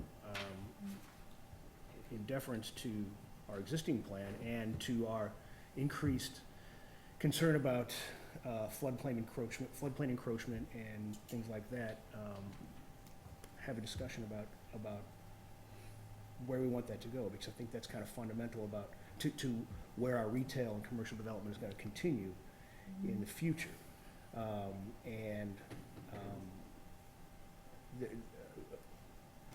So far, it has been the framers of 2020 and previous commissions both city, county, and planning have seen it unfit for retail down there. And so, when I see a pending, the pending kind of threw me because we don't really, it's not pending, it's prohibited. Well, We have an application that has not been approved, and so I guess I was surprised to see that when I clicked through. I would challenge a little bit. The plan actually calls out auto-related commercial retail. So that's a pretty intense retail or commercial land use. So when you say the community has said we don't want it, we actually want auto-related commercial there by our own plans. So that's the starting point for that area south of SLT. And you're right, it's both sides of Highway 59 there. Part of the debate is how much, because there's also swaths of green for natural areas. But those are all, in my mind, not commercial map discussions as much as they are revised Southern Development Plan, sector plan discussions, and then any accompanying zoning case. Because we've often talked that if either side comes in with a zoning district that supports a truck stop, for example, four-letter word sometimes, depending on the context, our plan says support it. It says, yep, perfect place for a truck stop. And so they're actually trying to modify, the applicant in this specific case is attempting to modify it to a different type of, a different framing of commercial use, but the plan calls out commercial right now. Just wanted to clarify that. Language is in 2020, but it's not in 2040. We don't have specific language saying, other than in the revised Southern Development Plan, but we don't have anything in the comprehensive plan proposed to say we are interested in auto-centric development south of We do not. SLT. So do we need to have language saying what we do or do not want in that area, or is that not really appropriate for, No, is this one of one the of those key, areas that, yeah, one of the key revisions we're making with this plan, and it's because in the 2000s, we managed to do significant work on nodal plans, sector plans, corridor plans. We're trying to rely on those more, so that the land use patterns and designation and multimodal networks, all of that lies in those specific plans, not in Horizon, not in the overarching comp plan. So that's why we incorporate them in. That's what we're gonna use to report to you what the policies are. They're derived, those sector plans are derived from these policies. So part of what we're gonna have to do if we get to the point of adoption here, is review our sector plans and say, do we have neighborhood commercial integrated well enough into the west of K-10 plan, into the Farmers Turnpike plan? I'm gonna tell you, no, we don't, in my mind. So we're gonna have to go open those up, make some adjustments, and make those plans align better with this plan. but there's no additional language needed to either oppose or support that in this document? We would just go back through these sector plans. That's what I'm Not based hearing. on how we're trying to make this work with our sector plans and nodal plans. I do Just see like we that as don't talk about the details of the Sixth and Walk nodal plan, or the SLT and Sixth Street where Mercado sits. We leave that to the individual plans that have very much a context-based solution to whatever issues come up. We're gonna have a lot of work to do once we finish this comp plan. Yes, ma'am. Yeah, might I suggest that this be one of the top priority sector plans to look at when we get to our appendix section? This is our work order that we'd like to see things come back, or I our would say so, suggested yeah. work order. I don't want to, I might want to amend that out of our plan by omission, by simple omission, by not discussing it. And, when we talk about development of new commercial centers, especially regional, these are, our plan calls for us, for the city, county, and planning commission to have a detailed analysis of these and discussion of this. And the language and wordsmithing we're doing now is our charge, and we'll pass that along. But I do think you're right, and I would suggest that perhaps adoption of this plan would run concurrently and include at the same time, perhaps, I don't know how feasible that would be, the inclusion of such language in either the development code or the sector plans at the same time as we go through that. Again, I don't know how feasible that is in terms of timing or workload, but that was something that we've heard in comment in public as well, was that specific language. We've had discussion about where that code, this document is less code, it is more higher level, and that's fine, but there needs to be some place where that language, if that is still the intent of the community through this commission and through the city and county, we do need to include that sort of language, because I think that's going to be an important part of our future retail development. We've had an application, of course, and we've had commissioners here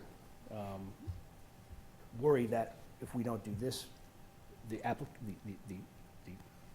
specific project we're discussing, we will get a truck stop instead. My feeling is that, if we're looking at the comprehensive plan and the zoning, and things like that, that we would remove the possibility of the truck stop if that's really what we don't want. And this was a topic we had, how proactive as a planning commission are we? If nobody wants this, why are we zoned to allow it? So that's the kind of thing that I think we need to go concurrently with the adoption of this plan. Perhaps when we discuss the sector plans or the appendix later on. I think it's certainly an area that's ripe for discussion, community-wise and planning commission-wise.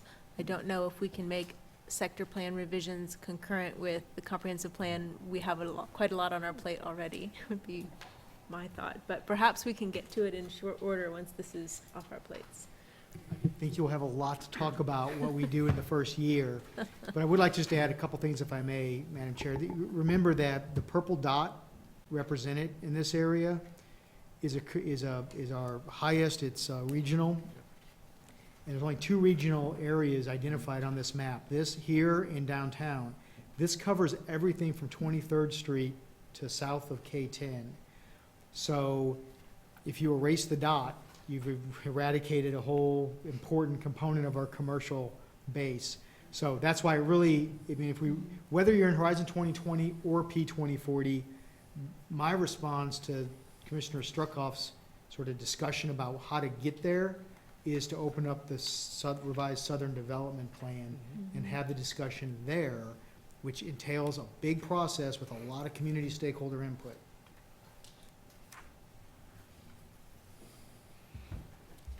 Thank you. Thank you. Any comments about the downtown Lawrence section? If I may just Mr. backtrack a little bit. Forgive me if I'm just not interpreting this correctly, but can you explain why the numbering skips from commercial strip development to downtown Lawrence and skips community commercial center and regional commercial? Do those have a different emphasis, or is that an oversight? Those paragraphs aren't numbered, those goals.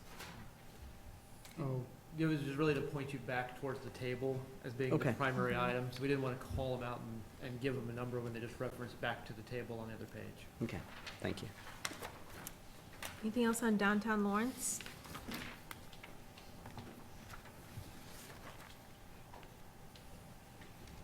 I had one to throw out for discussion, and this may not be something we can talk about a whole lot yet till it's passed through the city commission.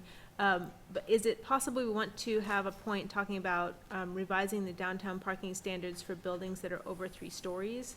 Because currently we don't have any parking standards for any residential use in downtown, because typically those were not especially tall buildings, and so we weren't expecting that to be a great deal of residential use.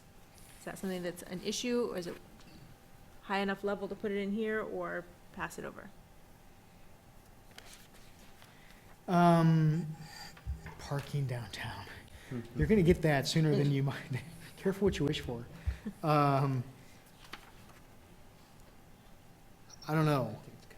I think it's code language at this point. I think we need to, Pass on it for now? that's our recommendation. We never are lacking for time to talk about parking, so if we don't talk about it now, it's fine with me. You'll be talking about it. Our our plan is within the next couple of months. Okay. We've It had that was- plan, I know, for a couple of years, but it really is the plan this time. It was something that Courtney mentioned about neighborhood concerns, and Right. certainly we have been hearing about that close to downtown also. Right. Parking is one of those things downtown, we've done studies in the last few years, we've got a parking administrator now, we're making headway on a number of issues, so I feel like we don't have to put a lot of strain on it at this point, but it does make me wonder, how parking is reflected in this chapter. Or the Maybe next it chapter. doesn't need to be because it's in the code so vibrantly. We'll let you think on that while I catch up with Would that Commissioner be- Struckoff. Would that be a master plan discussion, a downtown master plan It discussion? would. Or It would. is that going to be our sector plan for downtown, or? Yeah, it really is your plan. It's your think of it as your sector plan for downtown, and so I do think you're gonna have, parking as part of that. Okay. Anything else on downtown Lawrence? About the mixed-use section? My only question, Madam Chair, is 5.19, we talk about incorporating mixture of uses within the development. The assumption is that's some commercial, some professional, some retail, some restaurant, coffee shop, something. But should it be spelled out, number one, and then number two, through what mechanism, how are we going to incorporate the mixture of uses? Because Well- once it's zone mixed use, it's a blob mixed use, we can't do. We do have a couple of methods right now, but I would argue that as a policy statement, the how and methodology comes later if we choose to take it on as a work Okay. plan item. Fair. Can I ask, how does the conceptual level of mixed use here in the plan match up with the mixed use zoning text amendment that we just did within the last year? I mean, when I think about what we were talking about with that, it doesn't exactly match with what Right. this language is. I mean, they're both called mixed use, but what are the differences and the similarities? The real, I have to go all the way back through my notes, but just off the top of my head, the real starting point for this was actually in the SMART code. And it got to start with that chapter back in the mid-2000s. Going with the MU coming into the zoning code, that was kind of trying to bring that stepping stone into it. A lot of times people will frame mixed uses, you have to have a residential component and then a non-residential component. Or it has to be two non-residential components, but not of the same use, so not two retails, maybe it's an office and a retail. So we were trying to kind of peel this back a little bit to where you had a wider range of uses. It could be a much broader mixture depending upon what you were seeing in the market at that time.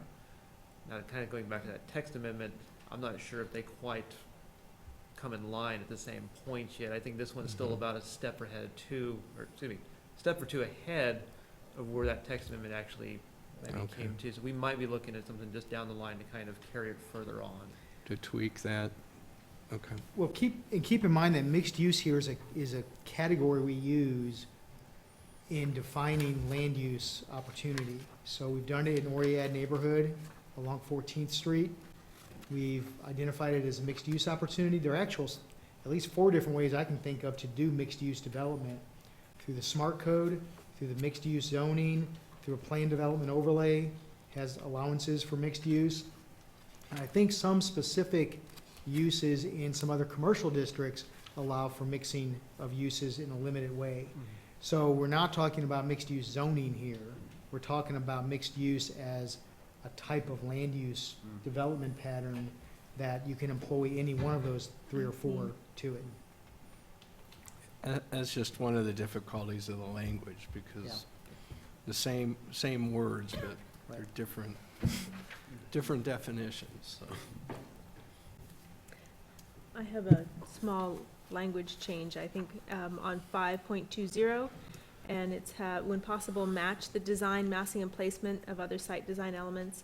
And rather than match, I'd say maybe complement, because as our architecture evolves and our uses evolve, we don't necessarily need to match what's there. We just need to keep that in, you know, keep those design elements in mind. Is that I like that. okay? Okay. Anything else on section C, commercial? Anything at all? Well, we're now more than a quarter of the way through tonight's work, so I'd say we take a 5-minute break, and we will start on industrial. So, 5 minutes.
I could get you back up here.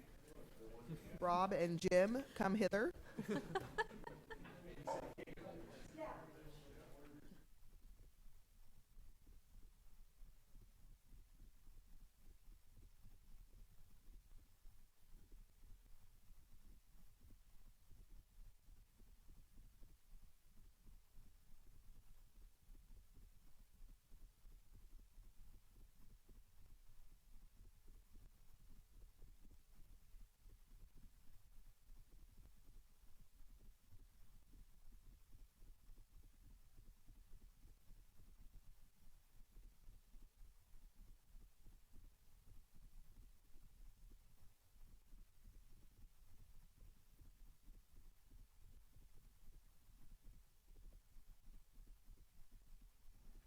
Did they really?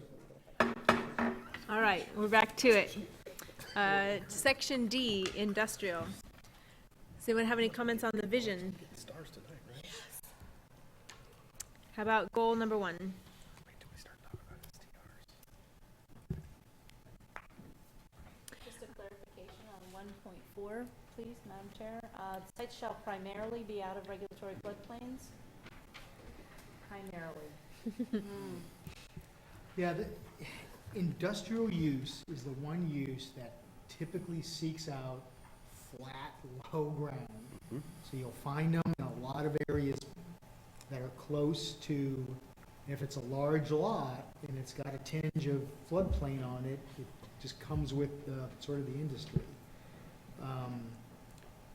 So we actually, in order to protect ourselves from being mostly in the floodplain, we wanted to speak in a way that made it primarily out of floodplain. So it should be one of those elements we look at if we're seeking to, the city or its economic partners ourselves are looking for a new place to do industrial development, or as a developer brings us a project. I don't think you'll find that you're gonna find, I mean, there are obviously projects out there, and East Hills in fact, there's floodplain on East Hills properties right now in Venture Park. But that each item then would come to us in terms of how much floodplain, and we get to kind of decide on the primarily part of it, right? Correct. Okay. On the, just before goal 1 or goal 1 there, it's support industrial growth and expansion through integrated design and compatibility with surrounding uses. As far as the parallel ideas in that sentence, nothing really in this list necessarily supports growth and expansion. They all talk about the integrated design and the compatibility, but those two things are not necessarily supporting one another conceptually. I mean, I think this talks about how we want industrial growth. It doesn't talk about how we support it on any of these points that I can really tell.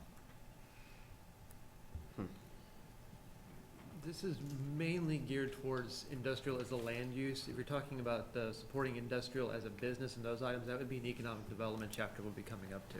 Okay, I can accept that. Any other comments? Yes. Commissioner Sands. Just a couple. So when we talk about integrated design and compatibility, well, that's what the uses around the neighborhood. But what about, it seems to be that there's a bit of a movement in the planning world around non-single use structure. I'm not saying that correctly because I'm not as smart as you guys, but structures that can be reutilized, and especially industrial structures. And we've got two good examples, I think, in the pictures of one is the BTBC that is, I mean, it's not industrial the way we think of it. And then on the other side is looks like industrial as we kind of think of it. But is there any thoughts to making mention of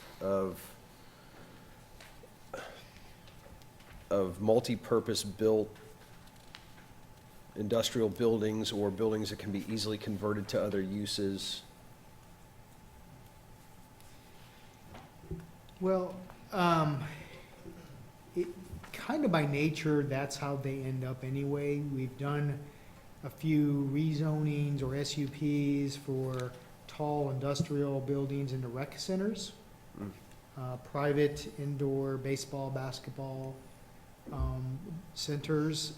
And so you get some of that through their lifespan anyway. I'm not sure it's a policy that we have a vision for necessarily. It may be something that we want to provide opportunity for. I would argue we don't discount it. We don't put a challenge or barrier up to that issue today. So anybody can come in. It's more of a market trend, I think, and how they're doing industrial, especially spec building today. All right. So I think you're right. I just think it's more of a market trend than a municipal trend. Mm-hmm. Commissioner Carpenter? Number 1.9. I was gonna ask that too. If adjacent to Lawrence, annexation shall occur prior to the submission of a development proposal.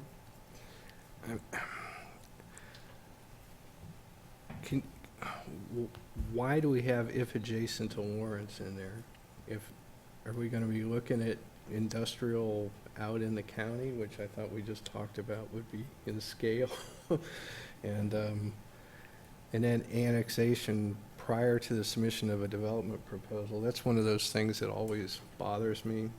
I mean, let's rezone without really knowing having some concept of what's going to be there. And now, do we really want to annex without having an idea of what might be going in there? According to our new annexation policy, We're we supposed can't to without know. knowing what's Yeah, going on. That's the Yeah.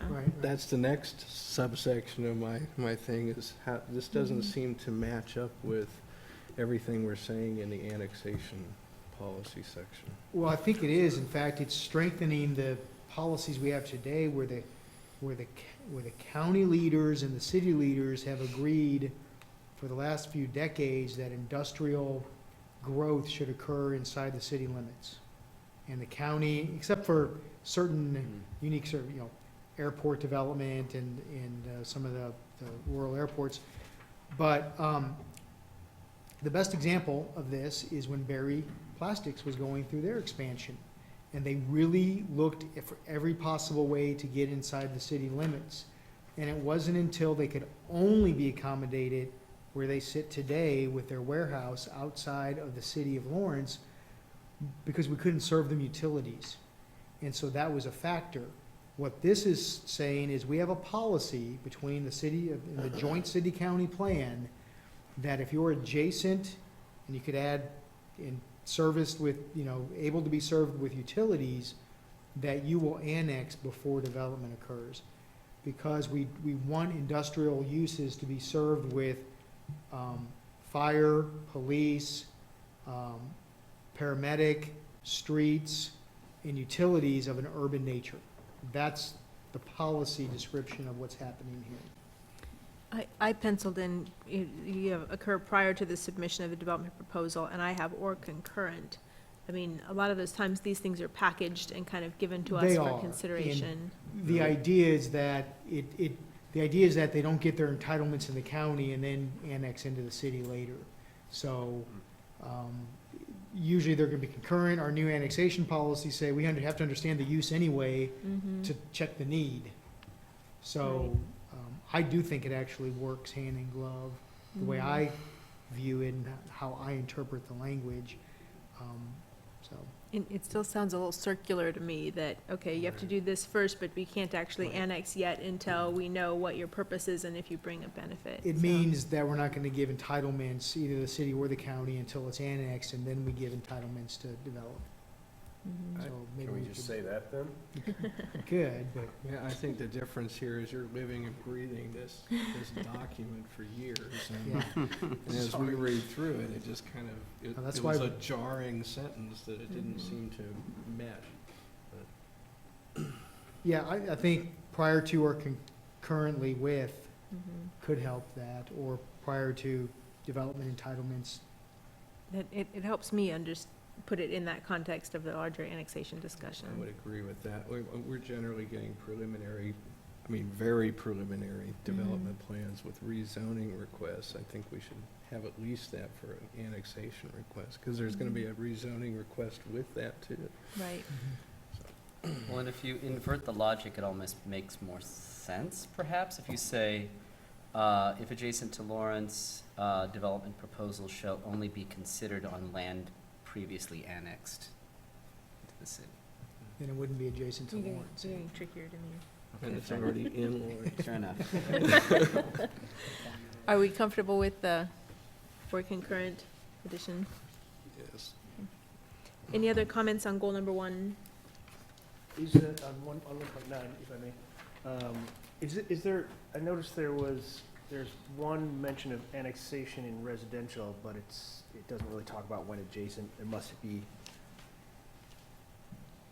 prior to the submission of the development proposal, I guess. I was wondering if that language was in another section for other types of development, commercial or residential, but I guess it is addressed briefly in the residential section to ensure efficient and plan coordination. Right. But no, I'm fine with this language. You're okay with it? Goal number 2.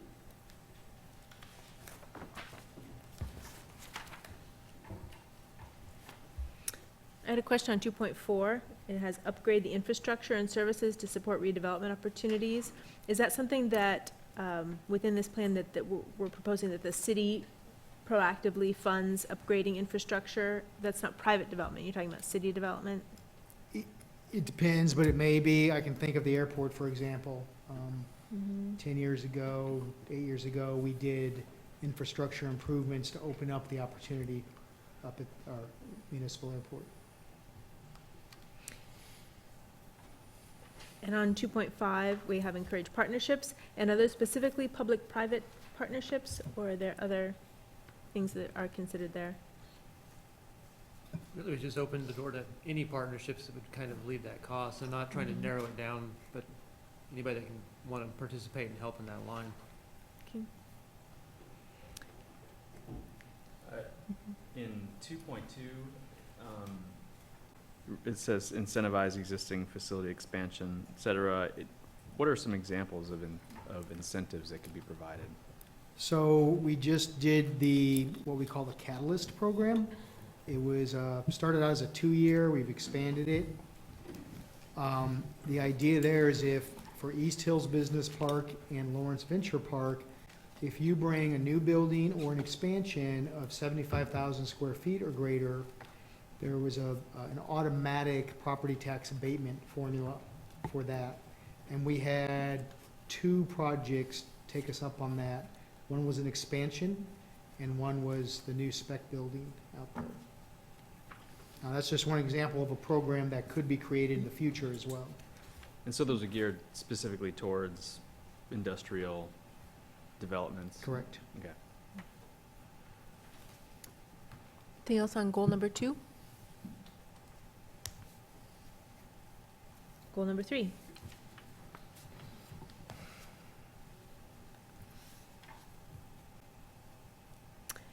On 3.3, has designate areas to support future industrial development needs. Is that happening, is that supposed to happen through sector plans, or where is, who, when, where? Yeah, no, How it's does that come about? That's a good point. So, you're familiar with the economic partners, right? The city, the county, the chamber. Primarily, you've got BTBC, maybe Peasley Tech that are kind of on the periphery of some of that as they do programs. We have, for the past couple of years, been talking internally about how to get the next primary employment center in the books, planned for, on the ground. We did some of this with the Farmers Turnpike plan up at Farmers Turnpike, and as the SLT hits Farmers Turnpike. So we have done some of this through sector planning. We think a couple things. One is that industrial development may need municipal help to get it in the ground. That's how you got East Hills Business Park. That's how we've got Lawrence Venture Park. It's just sort of how the world is evolving around industrial uses. Very slow absorption rate, very unique location criteria, They need highway access, they need certain topography of ground, they need certain size of ground. So we think it's gonna take government efforts in order to at least look at all the possibilities and options. So this policy and goals are intended to support an effort around that, looking for the next large acreage employment center site, securing it, working with owners to buy, maybe even develop some of it. I mean, all that is an opportunity that we would have, much like East Hills was done 30 years ago, and how we think the next one will go. Because frankly, our supply is dwindling. We don't have, you could say, well, you've got all of Venture Park. Well, we really don't. We only have limited supply of small to medium lots. And we couldn't support the next candy producing plant because we don't have a lot big enough to do that. So we're behind the curve, we think, regionally on our industrial growth as a component of diversifying our employment base in the city. Commissioner Sands? Does the remediation of brownfield, is that folded up in that partnership concept? Could be. Could be. It was for Venture Park for sure. I mean, is it worth, I mean, in the next 20 years, do we see that happening again, worth breaking out? We don't know what opportunities Couldn't know. present itself, but probably not. Right. Commissioner Struckhoff? A question for Scott. You use the term absorption rate.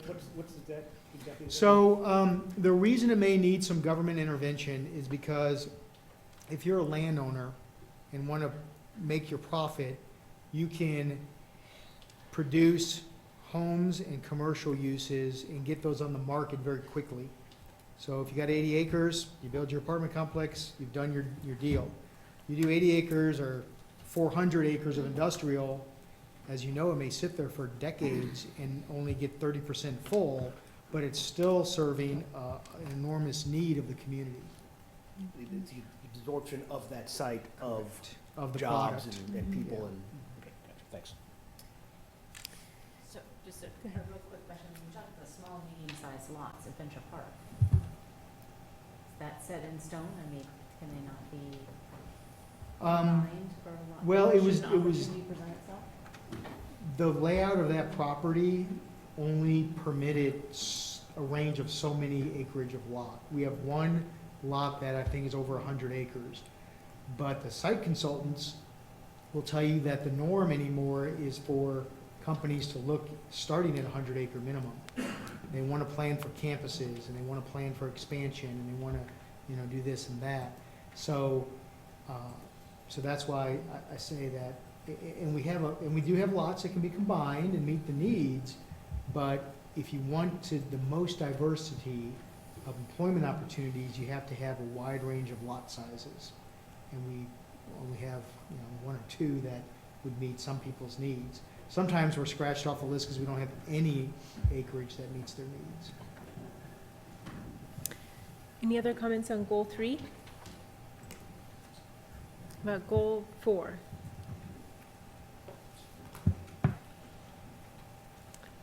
Just had one thing.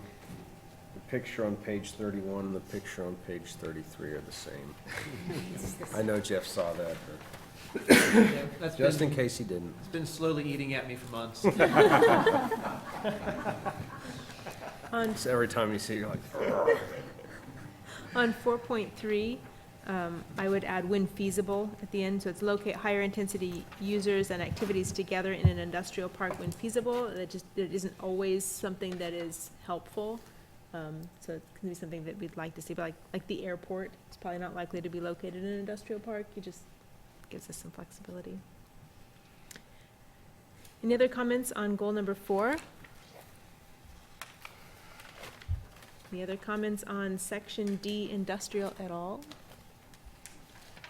That means we've finished a chapter that took us 5, oh, don't. No, it's okay. Okay. It's just, sorry, as a cartographer, I do have a comment on the maps on page 29 and page 34, and that is, if we expect the public to interact with this document as a PDF as well as, you know, a live GIS format, can we include legends on these so we know what the dots represent?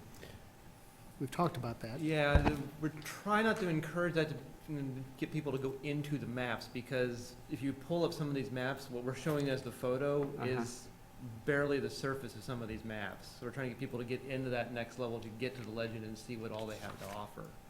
We could do it, it'd just be, my worry would be is that people just look at that and say, oh, there's the dots, and then they don't go further in to find the details. In fact, I think we had this at the steering committee, and we added the language, click on map image to view the complete map, because there's. However, with printed PDFs, that is precluded. So This just map a, is just worthless a. to you unless you click on it. Sorry, you can make that note. You are free not to entertain that suggestion, that is, however. It's a tough one to go with, because the steering committee really wanted those interactive maps that be like dynamic data shifting that can Sure. occur behind the scenes, but then when you come to a document you print, there's no dynamic to Okay, it. thank you. I think we have finished chapter 2. And we're ready for chapter 3, Lawrence, neighborhoods and housing. And I would just make the comment that all of the rural housing was dealt with in the early part of chapter 2. So that's why this is only in the city of Lawrence. Shall we do the sidebars first? Advisory boards, does anyone have any additions or comments on those? How about the definition of connective road patterns?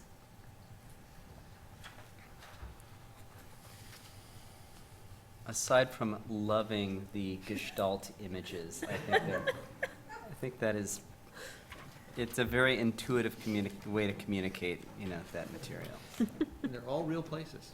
Yeah, exactly. Reminds me of Alan Jacobs. It's a very nice touch. Affordable housing definitions? Well, no, this definition is one that was created and is used by the Affordable Housing Advisory Board, so we just picked up their definition in the way that they use it to bring it over to the comprehensive plan. So if we change it, we're picking a fight, is what you're telling us? Could be. Okay. We Well, have, and I'm glad Jeff mentioned that, because the definition of affordable housing is starting to change, it's starting to shift significantly, so I'm glad that ours at least is rooted in something rooted in something. local. Okay. So with that, we can go back to the vision statement. Anybody have any comments or questions on that?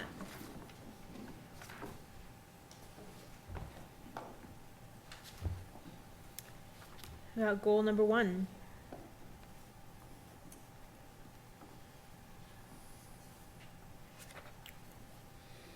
I have an addition I'd like to suggest. Okay.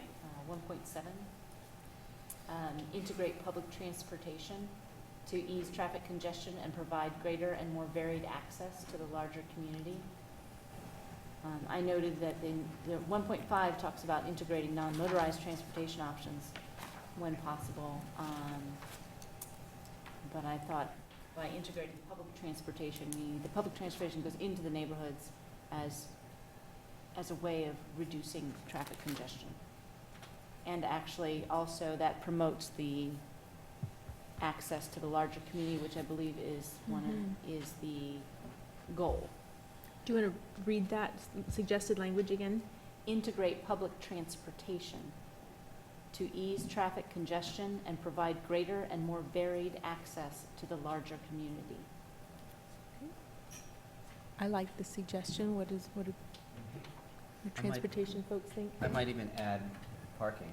I mean, basically ease traffic congestion and parking constraints or something like that. Parking pressure, Yeah, demanding. yeah, yeah. Demanding has a behavioral component, which is always the hard part. People comfortable with that? Or One more time, Scott, maybe? are you? Okay. Nope. I can send it to you also. Oh, that'd be great. Okay. I'll just say, sure. Are people comfortable with that addition? I think it's well placed. How about goal number 2?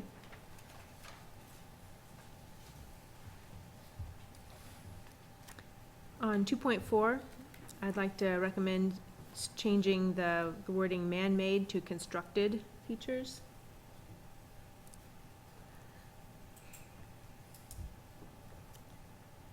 I'm fine with that. I had a question mark by that. Any other comments on goal number 2? Just that maintaining form and pattern of established neighborhoods, is that in the street pattern, the lot pattern? Or is that in the It could be right in the. appearance of the buildings, appearance of the homes? It could be the appearance of the homes, could be that figure ground relationship of structure to open space, the setbacks, the individual lots versus consolidated lots. It's basically the effort and exercise we did with the Oriad neighborhood plan and the Okay. guidelines it followed, as well as what we did at the East Lawrence rezoning recently. Anything else on goal number 2? 2 and 3 bleed together for me, so I'm trying to really figure out why they're separated.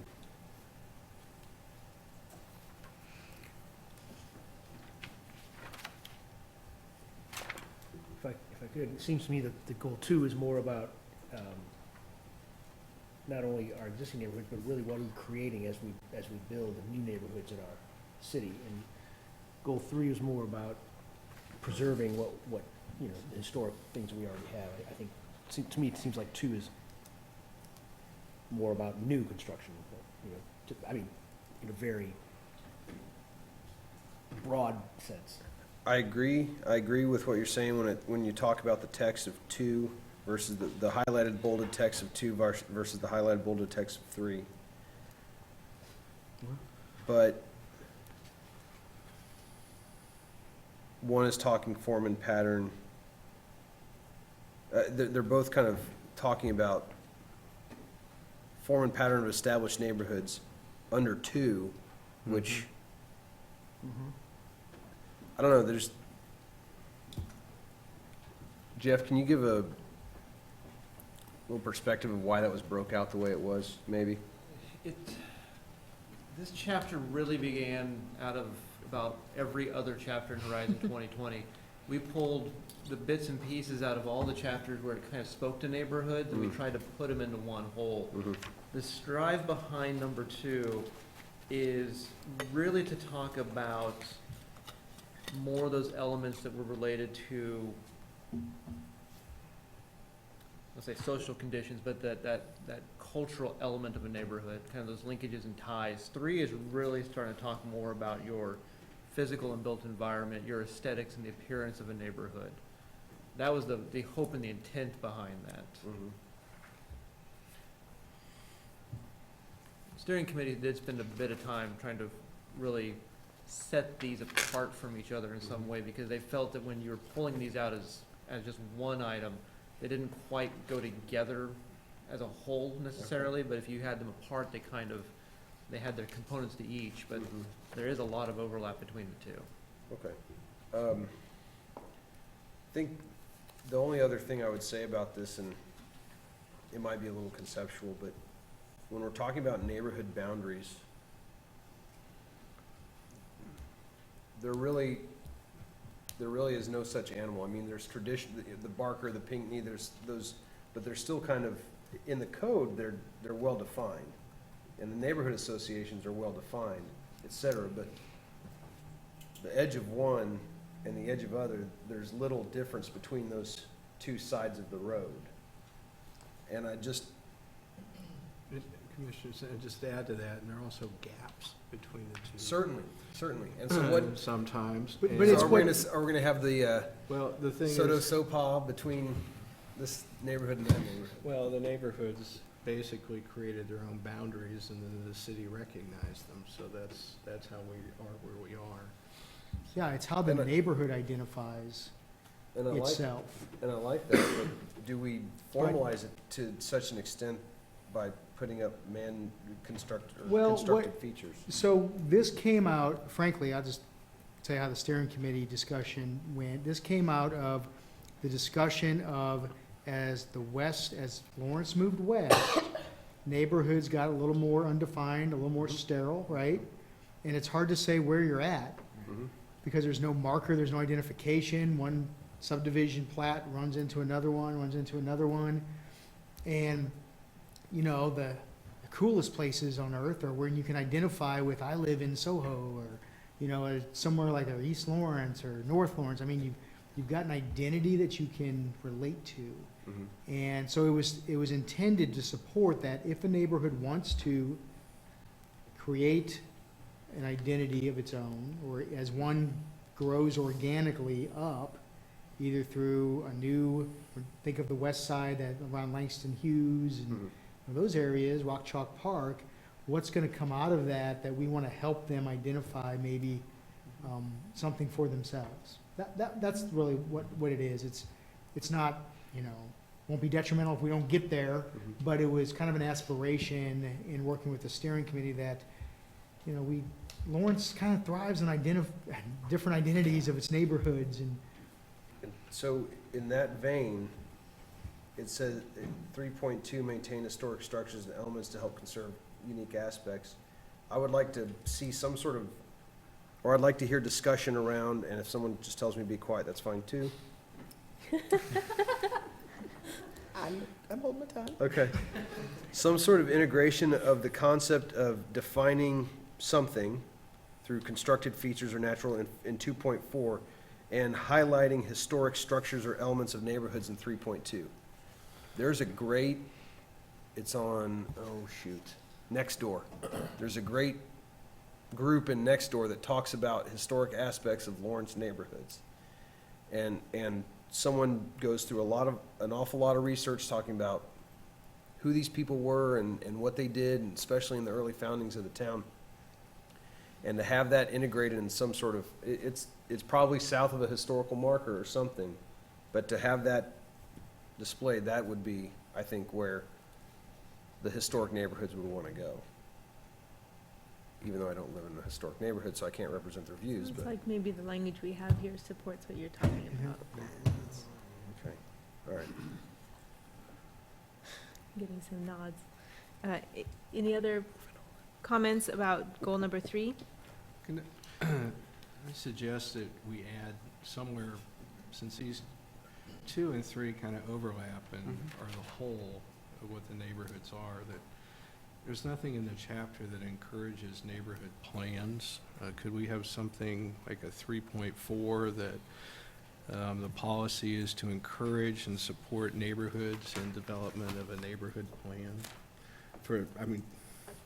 We have some for some of the neighborhoods, and others are kind of waiting in line to where they can get that help. I'm not sure where it would. I thought it was in well, here. review 4.10. Is that where it is? Just to see if that does what. Work with neighborhoods to update and maintain specific land use plans as appropriate? That's different than a neighborhood plan? Well, if you add to that, establish or create a neighborhood plan also, because it's a near impossibility for most neighborhoods that don't have the full-time. Full-time, part-time coordinator?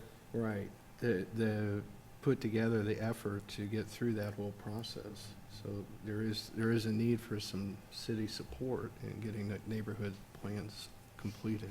So do you still want that as 3.4? No, I think if we just add to 4.10 to work with neighborhoods to create, update, and maintain might be enough. Okay. So Scott, once you get past Oriad neighborhood, are there any going west neighborhood I'm not aware. There are? Yes. Pinckney. Yeah. Well, I mean, like West Lawrence, like. West Lawrence West is a huge Lawrence. one itself. It's a huge West The Lawrence city neighborhood identified is one huge. is like 33% of the landmass of the town. They're a little bit issue And it's not active oriented. anymore.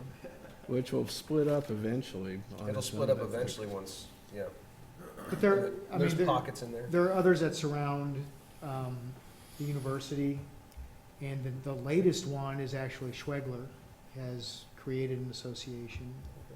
So southwest of the university there, So I'm kind of going past past Iowa. Iowa. I don't, I might be What's the ignorant, one but directly past? hopefully I see some nodding. Sunset Hills, Sunset Prairie Hill. Park, Okay. Trail Run, Congressional Place, Monterey, Deerfield. So there are several, But okay. half of those are inactive. Well, Well, Well, we don't. okay. I had no idea that. Congressional Place was, Denny's gonna get us a map. Two new ones were created just when that student housing complex just south of 23rd Street came Yeah, up. Springwood Okay. Heights and Hills West were the two that you're referencing.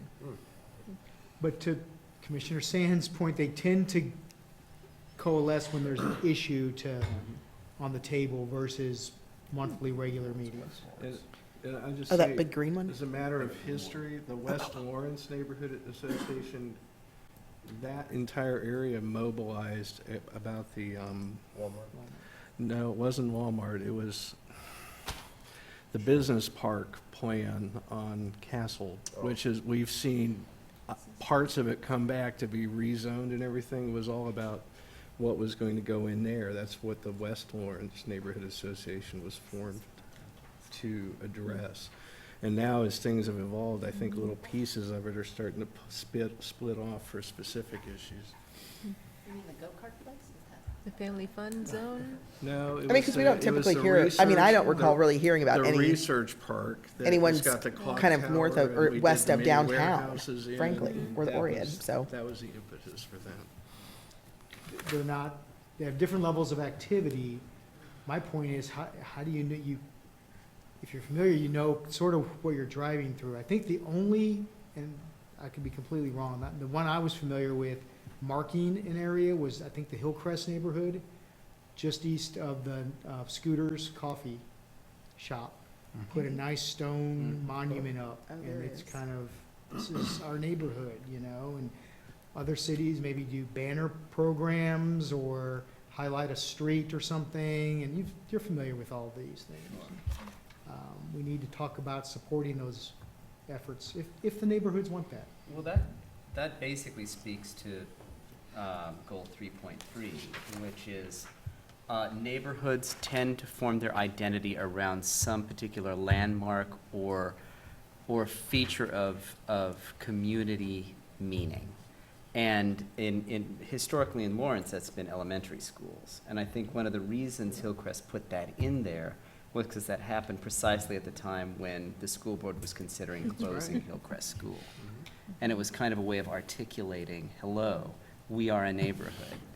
And, yeah.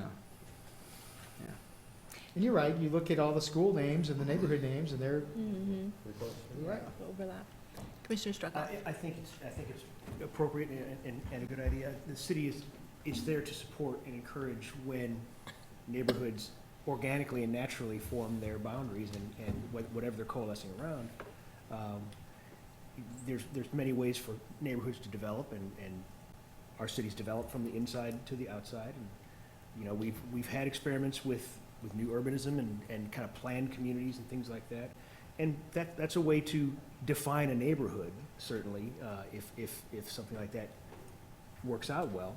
But I think this is addresses both the creation of new neighborhood groups by themselves and also supporting those that exist already. So we don't have any language change proposed for goal 3. No. How about goal 4? This is where we find the language about human scale, and I do think we would, and I flagged that also, as well as 2 members of the public, about how do we get a definition for that, and maybe in the sidebar. Yeah, I think there are 3 concepts that would gain some value by being in the sidebar. There's human scale, there's universal design, That's the other one. and aging in place, which are all kind of what would you call them? You know, phrases that unless you look them up, don't seem to have an inherent value. Or if you have a planning background. Well, although, so for example, in our first discussion on the plan, we spent like 2 hours talking about sidebars and things like sensitive lands. And I think these are the kinds of things that would benefit from some elaboration in sidebars. I agree. Is that something that we need to talk about those, or do we kind of need to task Jeff with bringing us some definitions that work within the context of this document? I think that would be fine. We can define it as we proposed it, and then you can review that. Okay. Do you want all 3 of those terms mentioned? I had 2 of those flagged, and I think the aging in place is also another valuable one, that it's key concept in our document. So should we leave chapter 3 open and just add it just for that purpose, to review these sidebars, in case we want to elaborate on them? Well, you'll see the full plan. Or do we want to do it as part of the full plan? That's, We'll just flag it for our, okay, we have one full meeting of wrap-up okay. and a discussion, I think. And unmistakably Lawrence. We'll get there. Hold on. If you can define Shouldn't that, there I'll be be a very trademark by impressed. that? Yeah. I've seen it on parking meters and everywhere else, but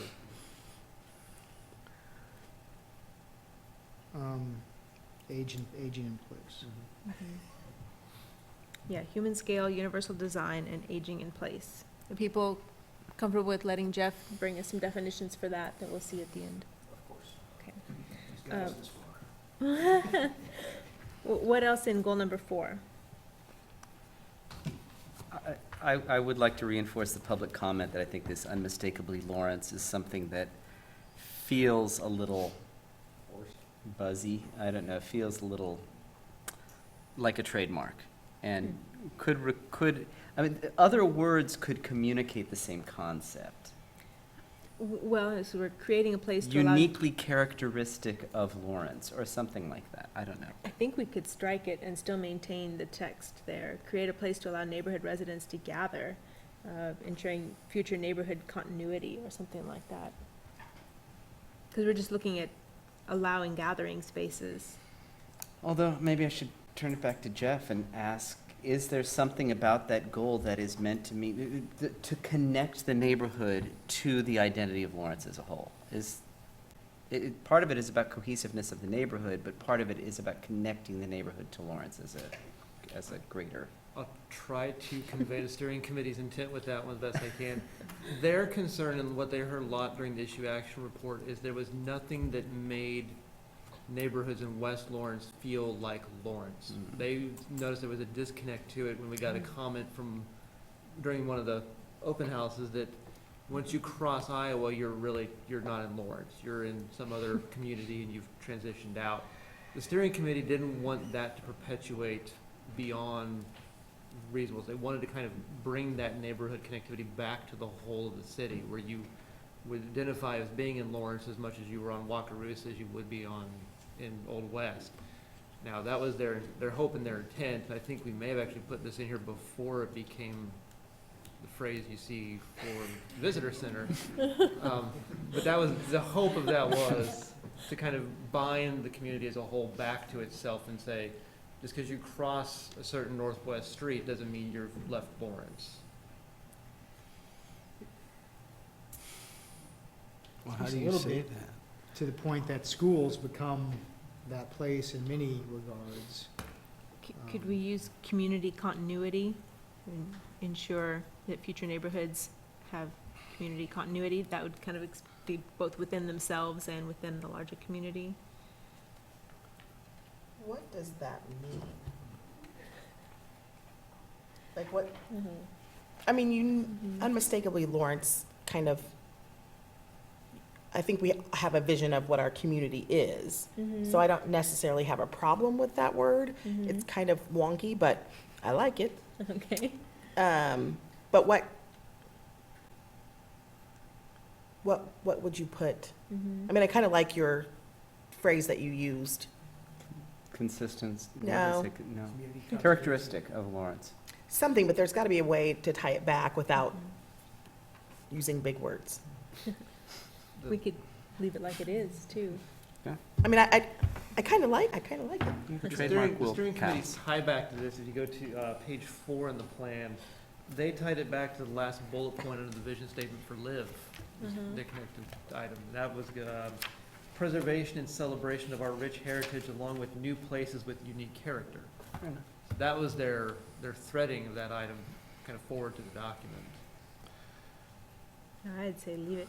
It can be unmistakably Lawrence. Okay. Create a place to allow neighborhood residents to gather, ensuring that future neighborhoods are integrated into the larger Lawrence community. So we don't really want a place, we want places? Did I say places? No, it does say a place. Do we want create places to allow? Oh, Good. I didn't, Multiple neighborhoods. I didn't say that on purpose, so if that,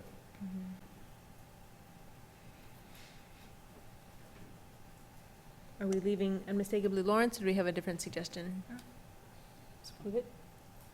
Leave Well, it I on? think your comment, Commissioner Sands, about places, I mean, even if it was unconscious, is consistent with the idea, we're talking future neighborhoods. Rural. So places and future neighborhoods. Sounds good. and then I too dislike unmistakably Lawrence. I don't think people said they dislike it. Well, I We mean, still I don't They know. said they were understand it. suggesting maybe other words. It's just a word, it's not good or bad, it's just, it doesn't roll for me, so. Then roll But- something out that sounds. I did, I said, integrate into the larger Lawrence community. Yeah, there is a point Get too here wordy. that unmistakably Lawrence may not mean something to new residents coming to the community, or even if you're not all that connected to the Visitors Bureau, right, in the city. But I think you The can discussion define. is sort of filtering out what we're talking about. We want new neighborhoods, right? Read that as west of K-10 after 15, 20 years, to feel connected to Lawrence, to the uniqueness, to the character of Lawrence. That was the idea. I live on the west side. I've had neighbors move inward because they haven't felt connected to Lawrence, and they want that connection. They want to feel like they're part of the unique Lawrence, not the non-unique Lawrence, you know? And I hate talking east-west. That's not But what what we does that intend mean, to. Scott? What does that Don't- mean? don't Like, make Well, them get all that. the activities surrounding the university, associated with downtown, associated with the central library, associated with the arts and entertainment that's in part of all of that. So- That's what my neighbors and I talk about. So it would be part of the greater Lawrence community, or part of the, is that kind of what we're going, the big picture? I think that I appreciate Commissioner Sands' perspective of kind of connected to the greater Lawrence community, so that you don't feel like, oh, yeah, the art center's down there, and I'm out here. I don't know how to do that, except, you know, over time, start talking about how to, I thought a big step, in fact, was that the Theater Lawrence moved Yeah. out to the west side of town, and what that brought with it. So, it'll have to happen organically to an extent, but we should have support for it and supporting that in the comp plan too. So what language do people want to use? About ensuring that future neighbors, or neighborhoods, I guess, are connected with each other and with the greater Lawrence community. Sound okay? It doesn't pop like unmistakable. Unmistakably We connected. have the same brand. Unmistakably connected, I like that. They're all scribbling notes. so- Connected by buses every 10 minutes.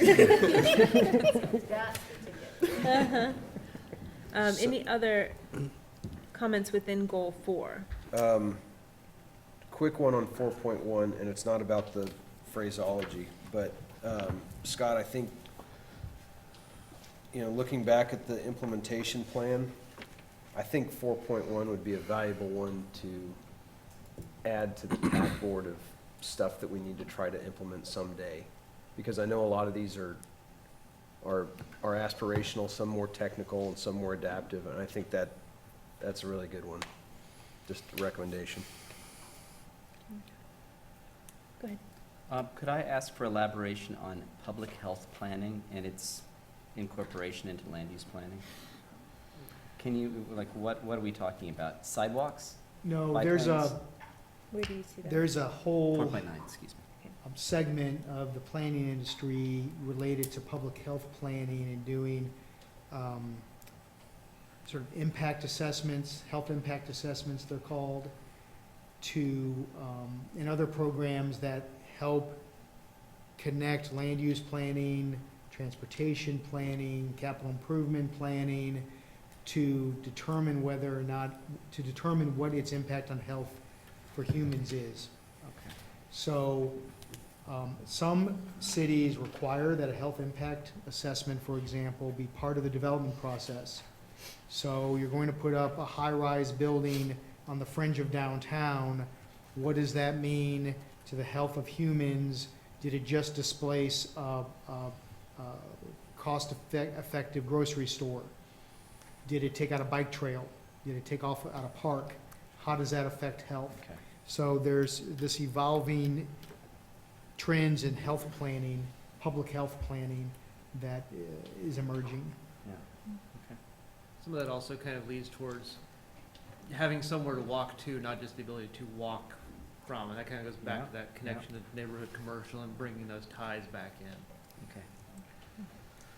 There was a health impact assessment, I think, done on a portion of the loop, at least a portion of the loop, like the Burrows Creek Trail. And I remember the survey asked, you know, what are you using it for? Are you using it for recreation, for transportation? So that was one of the. That's considering our health in all of our planning efforts as well. So are we auto-related, are we multimodal based, putting enough recreation down, those kinds of things. Cool, thanks. Is that, I'd like to ask the other commissioners, is that wording reasonable with that explanation, or is it worth rewording that in some way to say, account for the impact of land use planning on public health?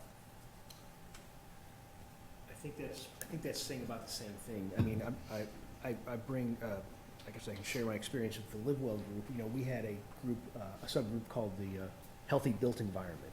And, you know, it's not just healthy about going out and walking instead of taking cars. It's also about, you can't have a healthy environment without a safe environment. So there are public health implications to the technical safety issues that go into any kind of development or public planning. And so I think your words are pretty close to what's here. I think this is, in a general way, incorporating those principles into land use planning. I like your words, though, because I think it makes it simpler. I think it's easier to understand. I just didn't know what it meant. But I like what you said. I think I would suggest we use this word. I think to the layperson, yours makes Yeah. it more Account for the readable. impact of land use planning on public health. I'm good I with think it. to Scott's point, though, he's saying public health planning is a subset of the planning industry, and incorporating that section into the larger land use planning. So I think they actually say different things. Yeah. And I'm wondering if maybe both aren't valuable. Well, say yours one more time. Same way. Account for the impact of land use planning or land use planning decisions on public health.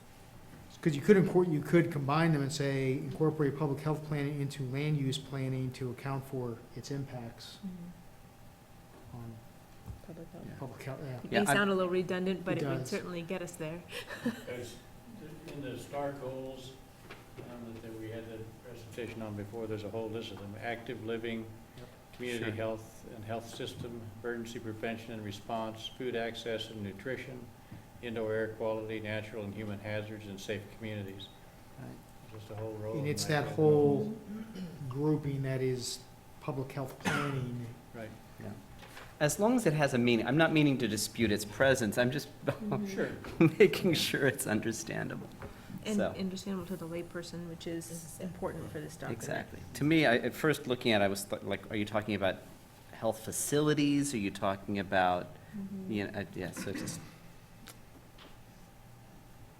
I'm kind of curious as to why that whole concept is just tucked in amongst the neighborhood development as opposed to in the growth and development chapter.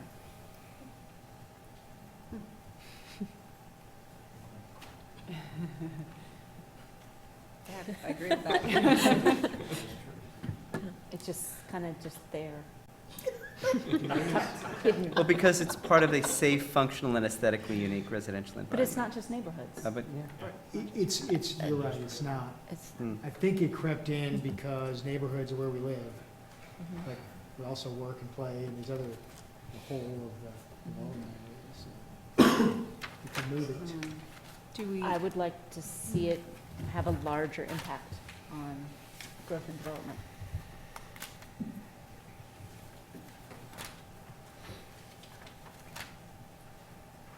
I think that's a really good point. I think it might take, maybe we task Jeff with finding a place to kind of put that that's front and center and in larger context than just neighborhoods. I don't know if this changes anything, but we were just talking about connecting and feeling like, you know, unmistakably Lawrence. But, you know, you have something like the Loop, which kind of connects, in some ways, connects everybody. And you have things like that that kind of connect it.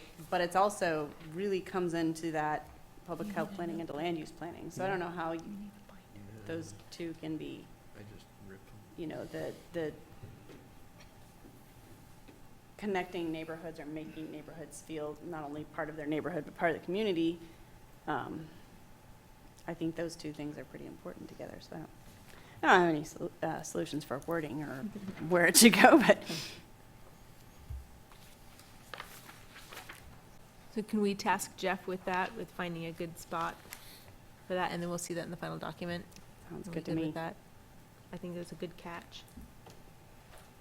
4.8, we had a comment from Ms. Van Auken about not only pocket parks and green spaces, but having some subset of those be wild spaces. And I'm thinking of the part of DeVictor Park that's kind of wild, and it's a great space for kids to explore, and I think there's a lot of value in that. Not just, you know, thinking in terms, we probably have a master park plan. Did they talk about that? We do have a parks plan. I'm not sure how detailed they get with that. I mean, we use some pretty general terms, parks and green spaces. That could be highly developed or as wild as you can get. So are we gonna also call out other kinds of subsets of parks? And that's. Well, I think when we tend to think of pocket parks and green spaces, we do think of some kind of somewhat developed, somewhat tame spaces.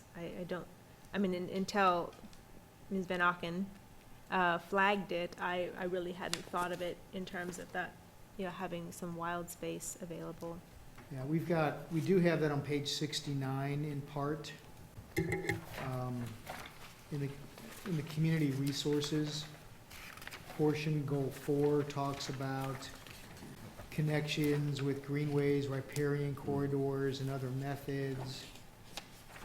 We talk about connect lands, providing continuity for floodplains, watercourses, and wildlife, preserving natural features. So that would be, yeah, parks, recreation, and open space is that section B of that chapter. I think that might be a really good place to have some more specific language when we get to it. Yeah. Which means I think we can leave 4.8 the way it is, and. But we're only talking about public space, right? For parks? Part of the parks, I mean, Yes. for wild space. Yeah, well, we usually try to clean up wild spaces and vacant lots, but. Well, yes, and I'm just thinking, well, look along the Burrows Creek, along the Right. side of the trail. Sure. That's all private, a lot of that's private property. And on the east side, up to the creek, and then. Creek, yes.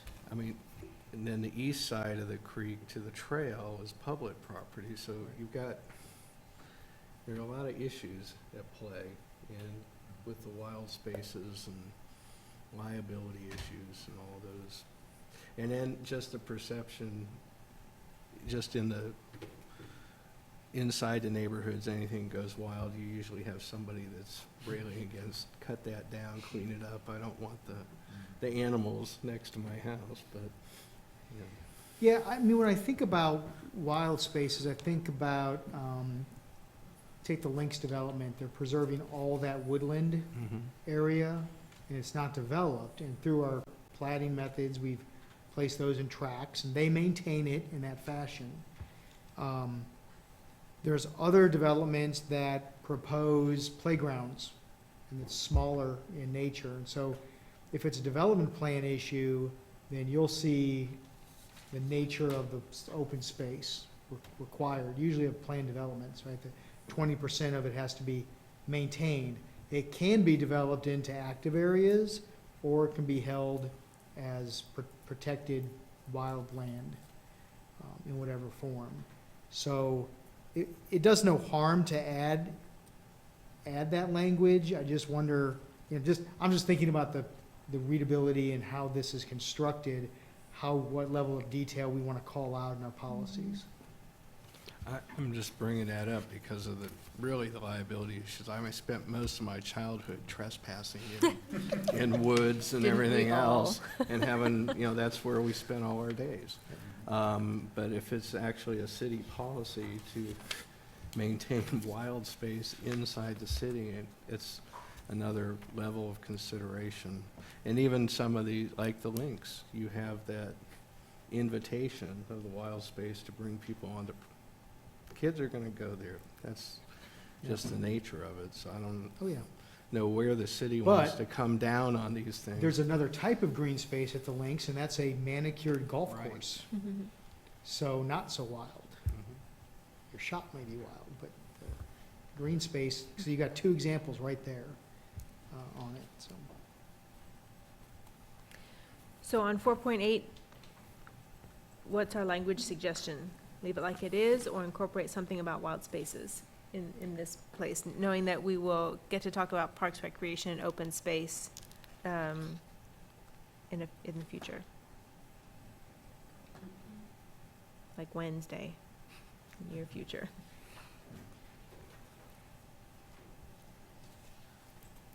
I like the Commissioner idea Strickland. of writing down, of having something written down about preserving natural condition of certain portions, but it might be something for the parks section. I'm comfortable with it in the park section, but I think the concept is really valuable. I'd like to discuss it further. That's right. How about anybody else? Could it be like green corridors and natural spaces, or? Like consider it in goal 4.1 on page 69 when we get there.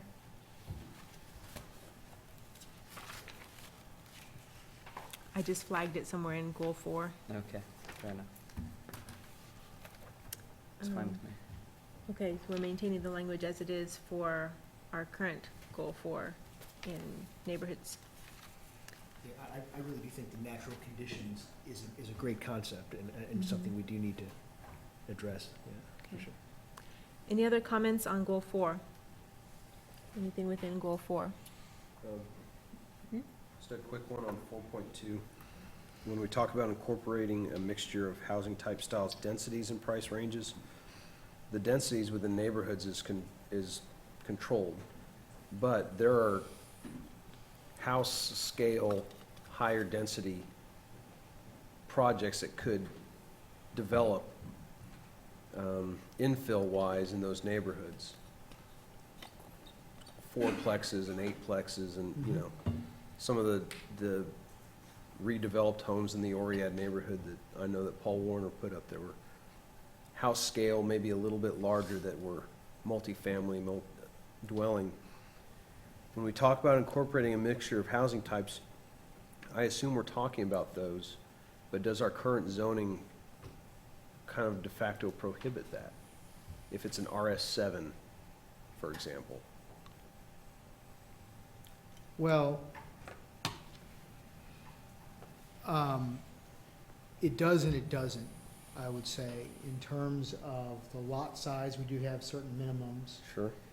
We also have done some things, think of Fairfield Farms, where we've done some different kinds of zoning adjacent to each other. Duplex, RS5, RS7, trying to get a real mix of housing densities and types in there. So this is just the policy level, of course. Bringing it out to the ground and paper, there are different ways to do that. On 4.10, we had the language that was work with neighborhoods to create, update, and maintain, right? Yes. Anything else on goal 4?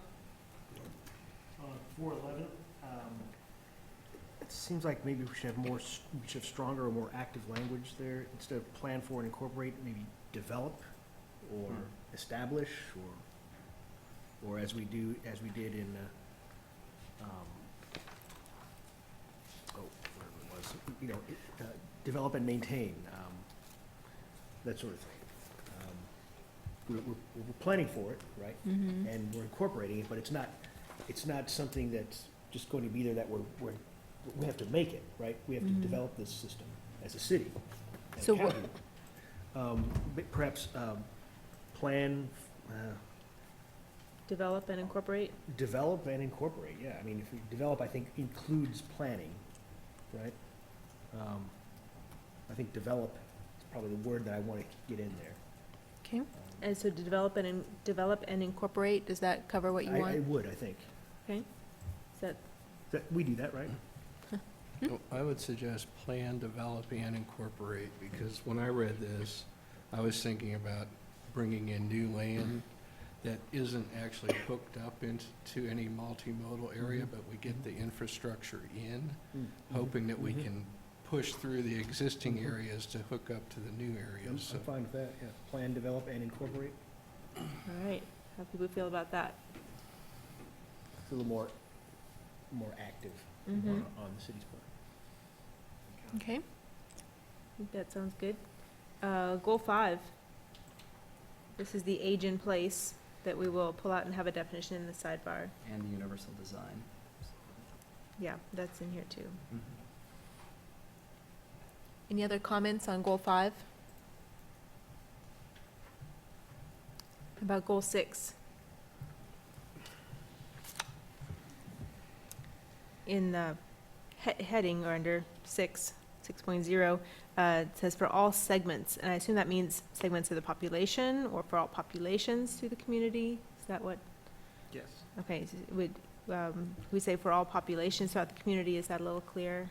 Or- It can also be segments of the housing market.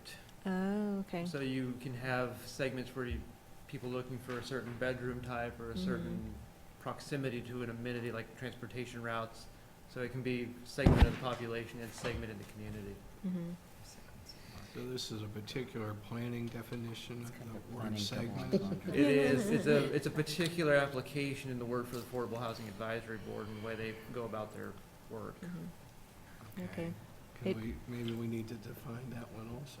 Yeah, we can run out of sidebar. Luckily, we had know. that double picture. Well, we could have lots pull of out. pictures we can put in sidebars. Yeah, that's certainly something that I flagged, like segments of what? So. Like roundworms or something, segments of roundworms. So what do we want to do with that? Are we comfortable with it as it is, and just kind of note it? Not getting any particular guidance on that. So segments it is. What other things on goal 6? 6.1, is there any other advisory board that this plan says we're going to implement their policies? We do have some language that does carry out the HCC and the HRC guidance language that will be coming up in community resources. It kind of carries that same weight. We've also taken some items from, Food Policy Council? yes, thank you. Well, Okay. I guess where I'm coming from is, prior to going into this plan, these are recommending boards to, the city and county commission.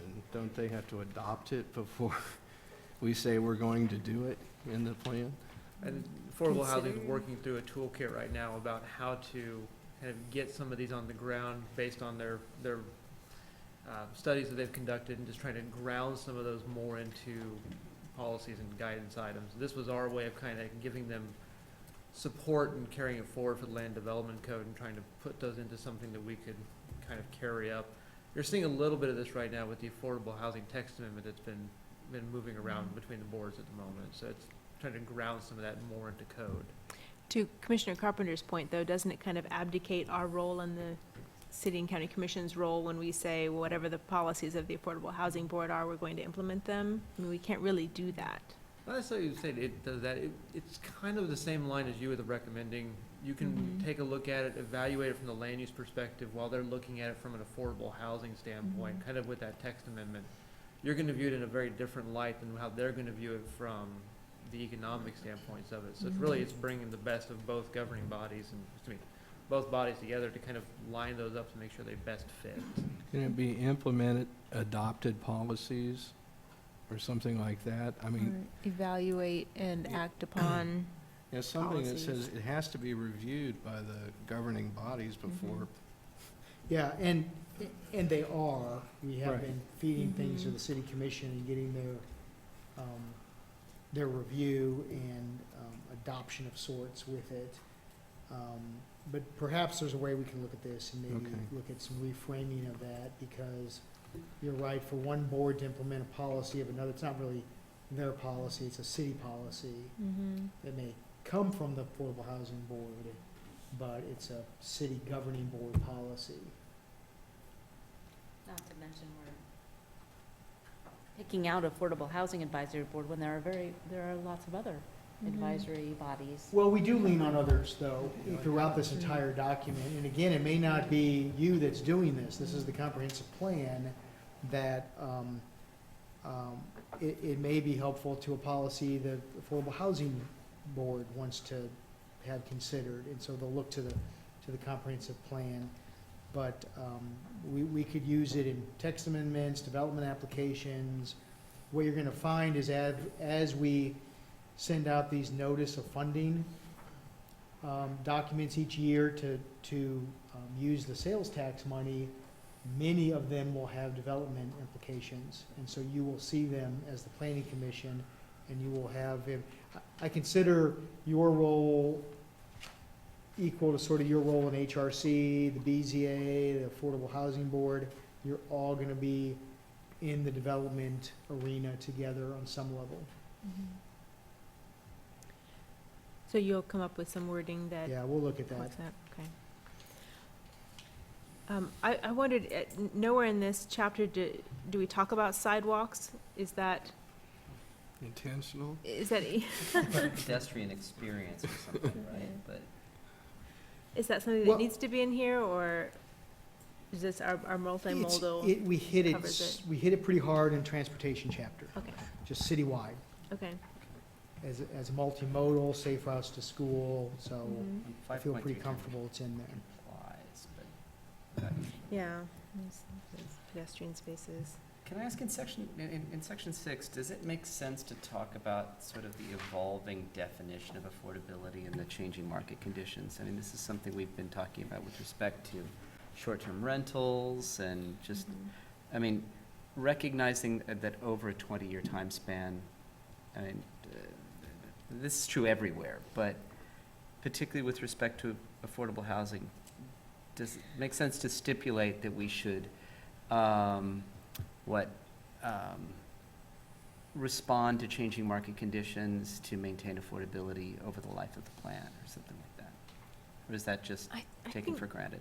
having it pulled out as a definition, and then having that be Fair enough. kind of collaborative between the Affordable Housing Advisory Board, I think that that's something that will have to remain dynamic, and it'll come forward as a plan amendment if that definition were to change substantially. Yeah, the housing issue, I mean, is so big and dynamic and complex that we had to create a whole new 13-member body to tackle it. We meet every month like we do with you, and we're in the weeds with some of those things. I think what I hear you saying, Commissioner Carter, is maybe let's have a policy ensuring that we don't, that throughout our development evolution, we're protecting our affordability that we have on the ground today. And that's one of AHAB's primary discussions, going in to this year and in the past. And so we didn't want to just reiterate everything that AHAB is doing on these pages. We wanted to keep it pretty general and flexible because it is ever-changing. There's a lot of discussions, a lot of evolutions going on in different cities on what to do with it. Look at Minnesota.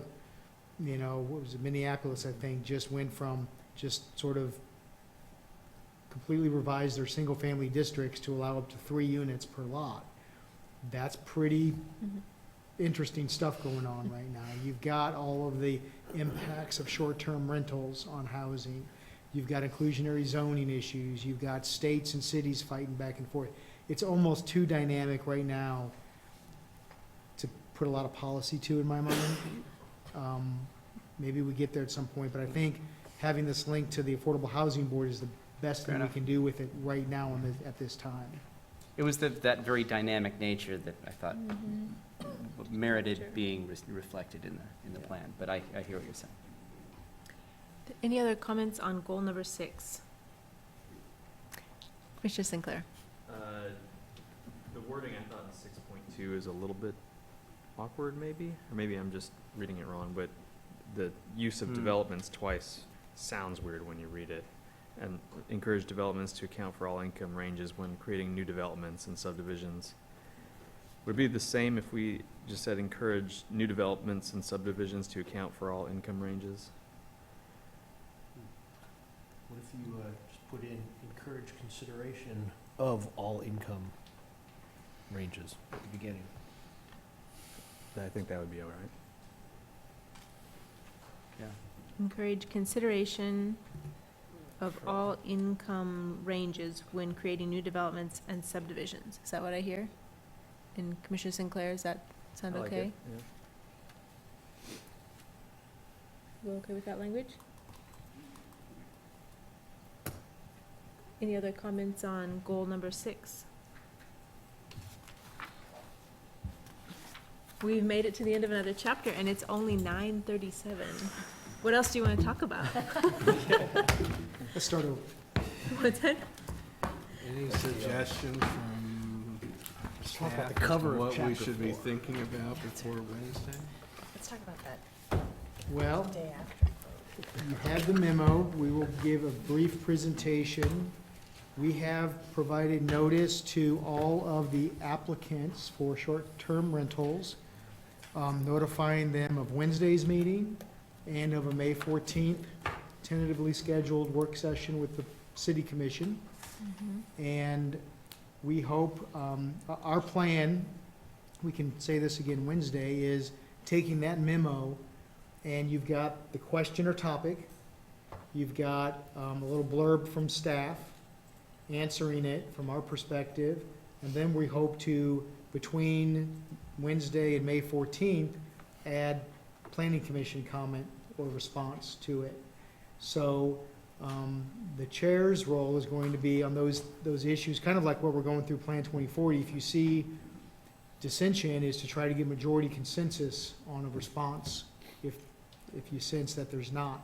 So that's what we're looking for, is majority consensus position on those. And then perhaps even above and beyond that, if you have comments about the program itself, or other ways to analyze it, you can maybe introduce other comments to the discussion. But I think you're all very familiar with the position we're in right now, which is we've got a program. I think some application of the program has brought up a lot of different questions and issues. And so you have some very specific things about the current program, and maybe even opening up the program to some revisions is, I think, on the table as well. So that's where we start on Wednesday. So Wednesday, we have only 2 items again. We have the short-term rental discussion, and we have the comprehensive plan discussion, which will be chapters 4 and 5. The rest of our schedule for the comprehensive plan discussion, for the public as well as for ourselves, the following month will be our Monday meeting. We'll cover chapters 7 and 8, which is community resources and the appendix. And then the Wednesday meeting, in addition to whatever other items we have, will be our final working consideration. We'll have the full red line version from Jeff to go over, and that will be the day when we take a, hopefully, vote on the actual document. That's the only vote that we'll have on that. And I believe it's going to be notice of public meeting that we may adjourn to a drinking establishment after that vote. So mark your calendars. Yes, Commissioner Ashford.